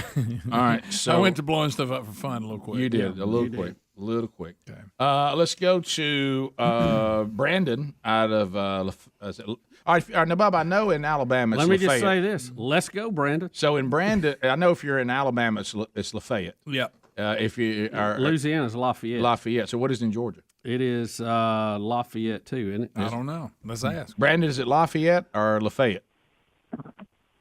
We call it Lafayette, but other people call it Lafayette. I guess it all depends on where you come from. Okay. Yeah. All right, Same Brandon, here. you're on. Go ahead, buddy. Tomato. All right, and like you said just there, let's go, Brandon. Joy Behar. I was going to hit on that subject, which I think it was it Greg or I can't remember his name there. Hit on it just a minute ago there earlier when you took his call, but she's wanting you to give up your free will and your safety for yourself for others. Don't worry about your life. Let's just worry about everybody else's life. Well, but if that was really true, that actually is, Brandon, I hate to break this to you, a noble thought that you would think of others before yourself. Sure. But the point we're making is, but that really isn't what's happening. No. I got no problem. Matter of fact, that's in the foundations of the gospel that we are taught by Christ that we give up ourselves for the good of other people. But that's not what's happening. If I take a vaccine that I can still catch it and give it to you, I haven't really changed anything. the leakiness of the vaccine. I've changed it for me. Does Like, not back to that again, but I still can give it to you, whatever your condition may be. Rick, what you're trying to say is the leakiness of the vaccine does not make it an absolute truth. No, it doesn't. So you can't really use that absolute truth in that manner because it's not a perfected vaccine. Okay, so if the thing that they're saying is true, which it's not, here's what would happen.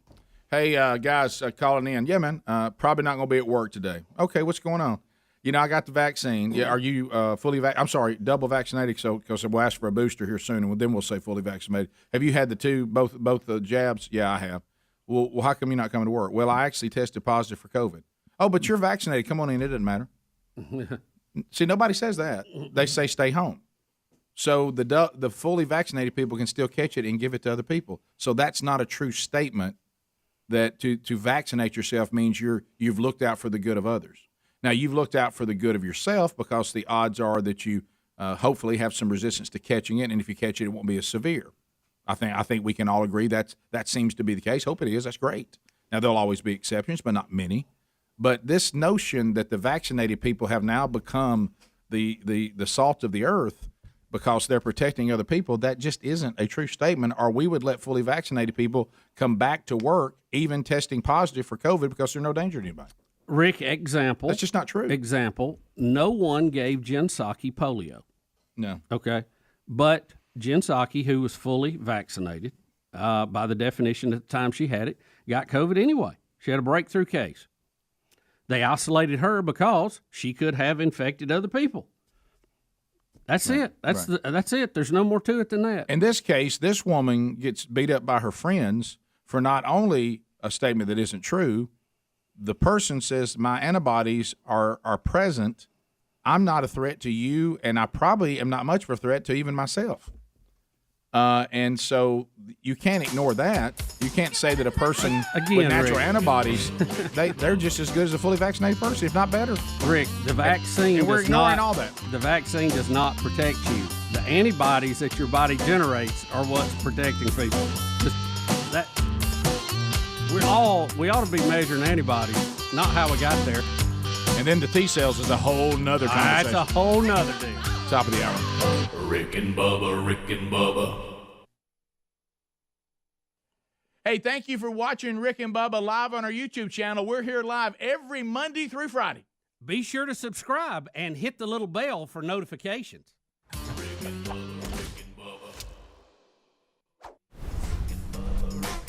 Ooh, it brings me to my knees.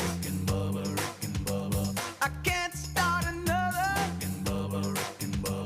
day without him, brother. Ooh, there is no other waking on their blubber.